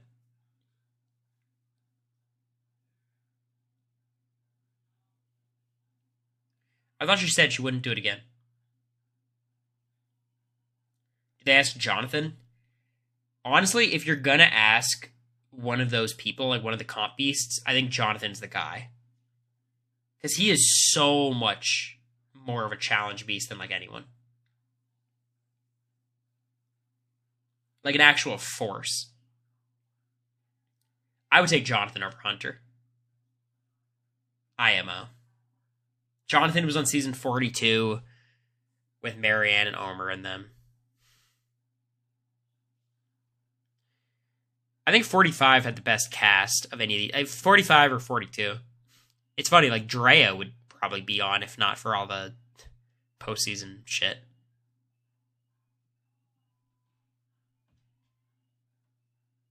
Jonathan has zero upside on a return from an entertainment perspective.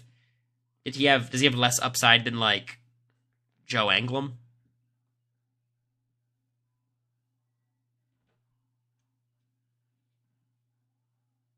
Jonathan would be insane on the challenge. I saw James Jones. He was talking about like the one person he'd be scared of in Hall Brawl from Survivor is Jonathan, and I think he's right. Even Banu, like I love Banu. I think he was a standout star from Survivor 46, but we got what we needed out of him. You know what I mean? Sounds dehumanizing, but like I can't imagine he would come back. My next house guest ranking, it'll be on Tuesday. I do those on Tuesday to prepare for live feed updates. Xander, I can see him asking Xander. Honestly, any no-vote finalist, I think, has a pretty good story coming back.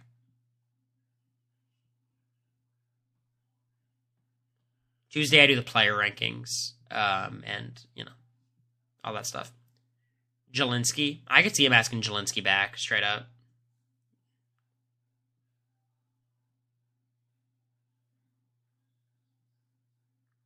Yeah, I knew T-Core was friends with Xander preseason, I think. I heard that somewhere. Lydia starting her campaign for 50. Lydia's fun. I don't think you can go wrong.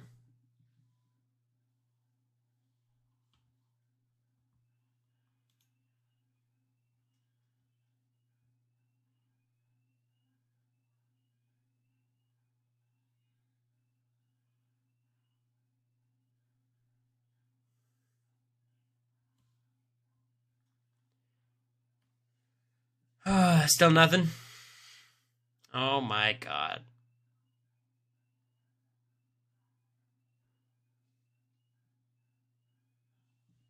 Any streams this weekend? Probably Sunday after book club, probably. We're at season 4, episode 5, The Constant. I'm super excited to show America. One of my faves. One of the best episodes, straight up.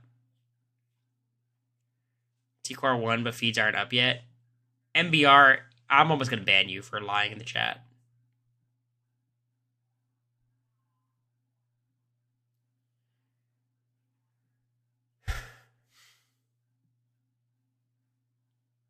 I've not seen Shogun. I've heard good things, though.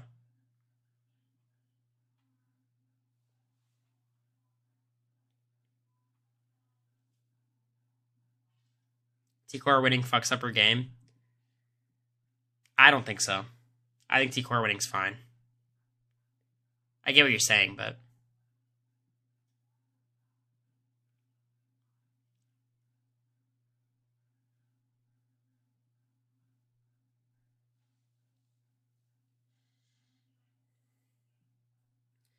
T-Core's not going to target Tucker. I think she'll think about it. My favorite character in Lost, Benjamin Linus. He's just so funny. I also forgot how much I love Miles. Miles Strom, so funny. Like Daniel Faraday, too. I love Miles Strom. So good. For real, will be tomorrow morning. Doofus. I gotta edit it. It's only like 20 minutes. But I'm not gonna make myself upload it tonight. It's late already. And we're talking to Dwight tomorrow, so we'll get 2 things on the Patreon tomorrow.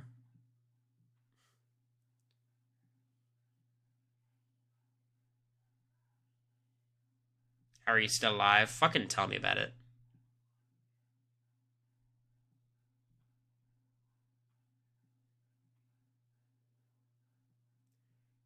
I just feel like the second I go offline, we're gonna get an HOH. You know what I mean?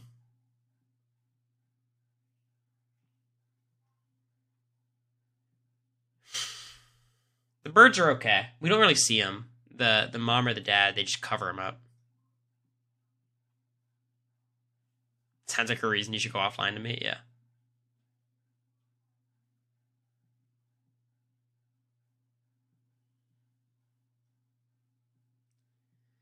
No, look, I know Petty, but unlike the people at the slot machines who don't know if a win will ever come, an HOH will come. Like, I'm not delusional. Like, eventually we will get a result. But, like, when? When will Rob Sesternino be on the game room? I'm too shy to ask Rob. I would never.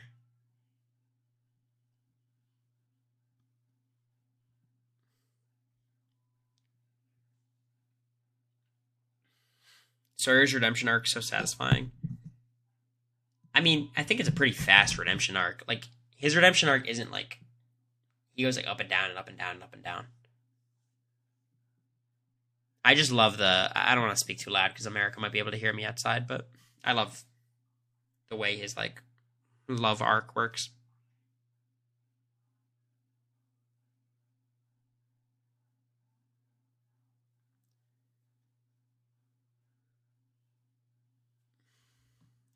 Yeah, no HOH by midnight. I'm going to get off. I just have to. I have to be fair to America. I'm kind of occupying her bedroom right now. Pressure cookers returning. Off feeds. Oh, people would be pissed. Technically, Rob is your employer? No, I'm a freelancer. I'm doing freelance podcast work. He's my contractor. Yeah, America has seen Not Penny's Boat. That is Through the Looking Glass Part 2. It's the Season 3 finale. We're on Episode 5 of Season 4. No, we do not know when feeds are cut, but you can kind of tell sometimes. Because, like, you know whenever production's talking to you, like, just, like, through the PA system, like not the Big Brother voice, just like a normal person's voice, you know, feeds are off. And you can kind of get a read on it when like cameras are being lazy and not looking at you that much. What is this stupid ass tweet you sent me? Thanks, Mike. Very helpful.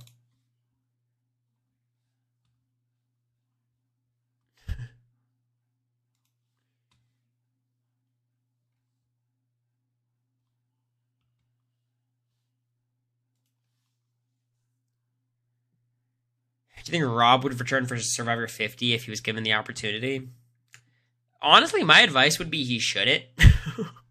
like he's got such a good thing going. But I don't think so.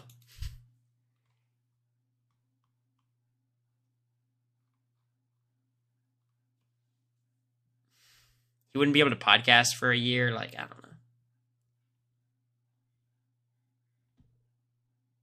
But you talk about the show for that long, I think you'd probably have this like thing in the back of your mind. You'd want to do it. He would do the Traitors if they called him.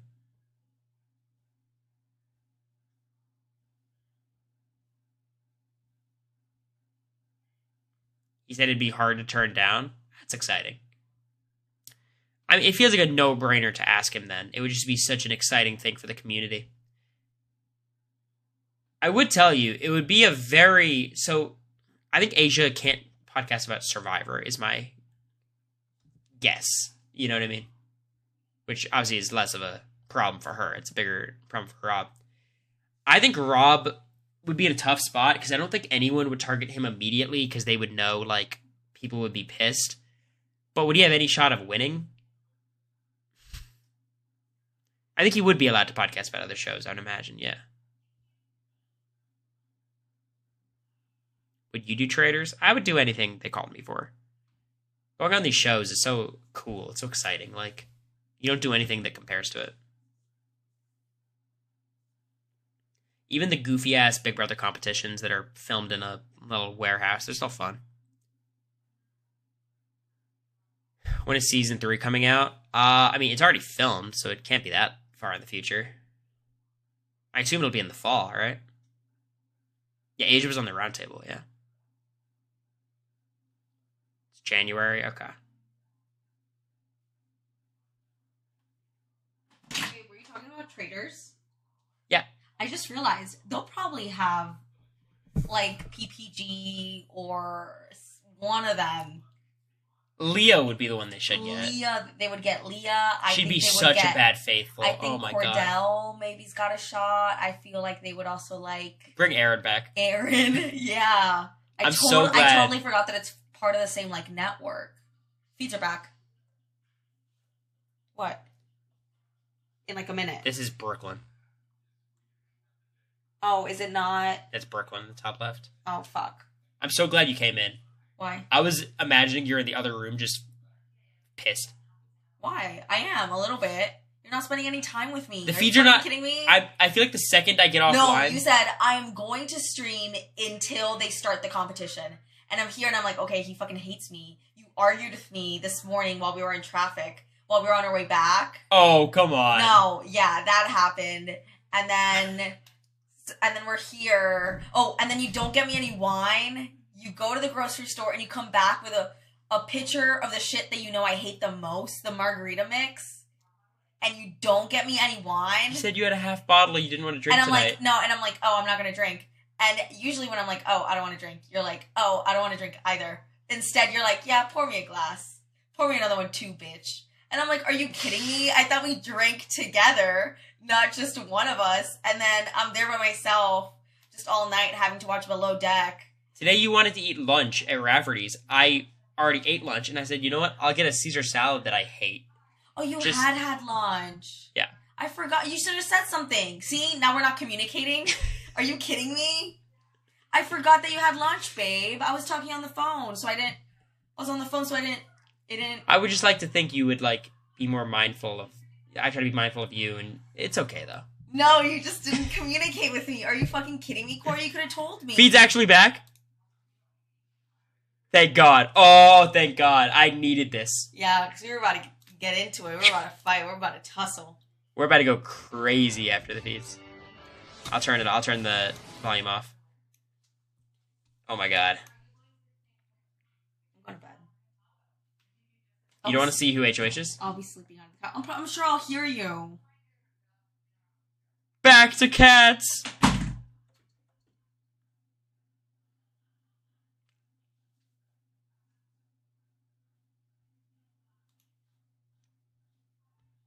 Well, that's depressing. 2 feeds on fish, 2 feeds on cats? Bro. Production bailing you out for a second? And it's all cats. Oh my God.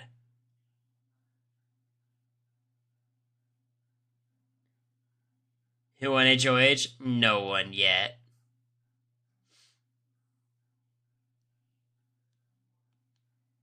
Nobody yet.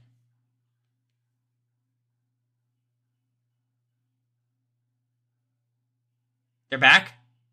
They're back. Who do we got? Tucker seems so happy. Is it Rubina?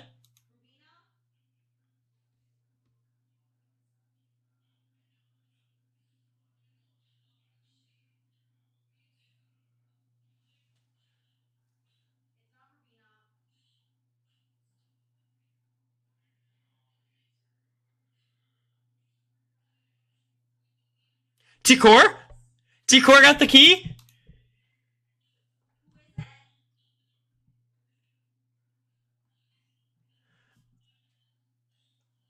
Oh my God, we won! America, you gotta come celebrate. Wait, who is it? It's T-Core. But she's not wearing the key. Is that the key in front of her? Oh. Oh my god. I know she's pissed.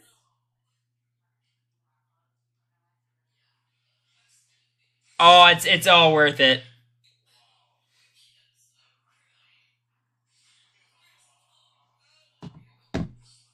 Is it confirmed at all, or is it just in front of T-Core? No, now they're celebrating. Oh.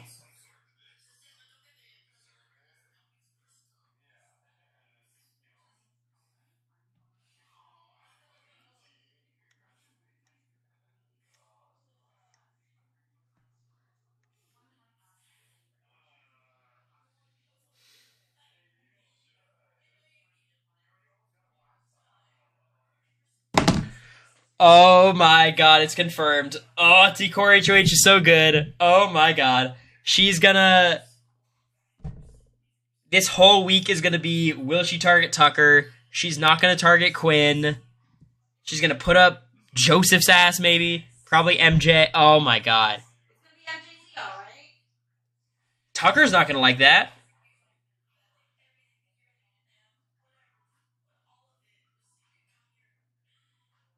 Oh my god.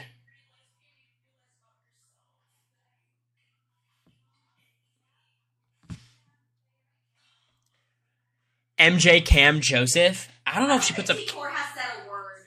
LOL. You see, like, Rabina and Chemo hysterically crying, you know it's T-Core. Yeah, wait, but like T-Core isn't saying anything. Yeah.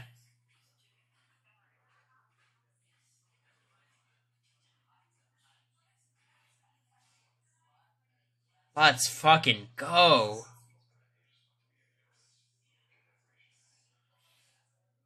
That's why everyone feels happy. Chelsea feels good with T-Core. Thank you, Arun, for the gift. Chelsea feels good with T-Core. Quinn feels good with T-Core. All the Tucker people feel good with T-Core. Leah and MJ about to be up her ass. It's not going to save her. We'll see. No matter what, this is we put in S tier, the best outcomes were Chemo and T-Core. And maybe Quinn. We got one of them. T-Core, I think, is the best outcome, too. I'm so happy. With that being said, I'm going to end stream. I'm No, keep going pumped. another couple hours. That's fine. What'd you say? Keep going another couple hours. That's fine. No. I'm going to end. Is Puya live? I know Puya often is live.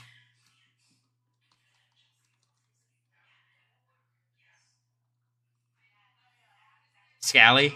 Alright. Alright. Raiden Scally.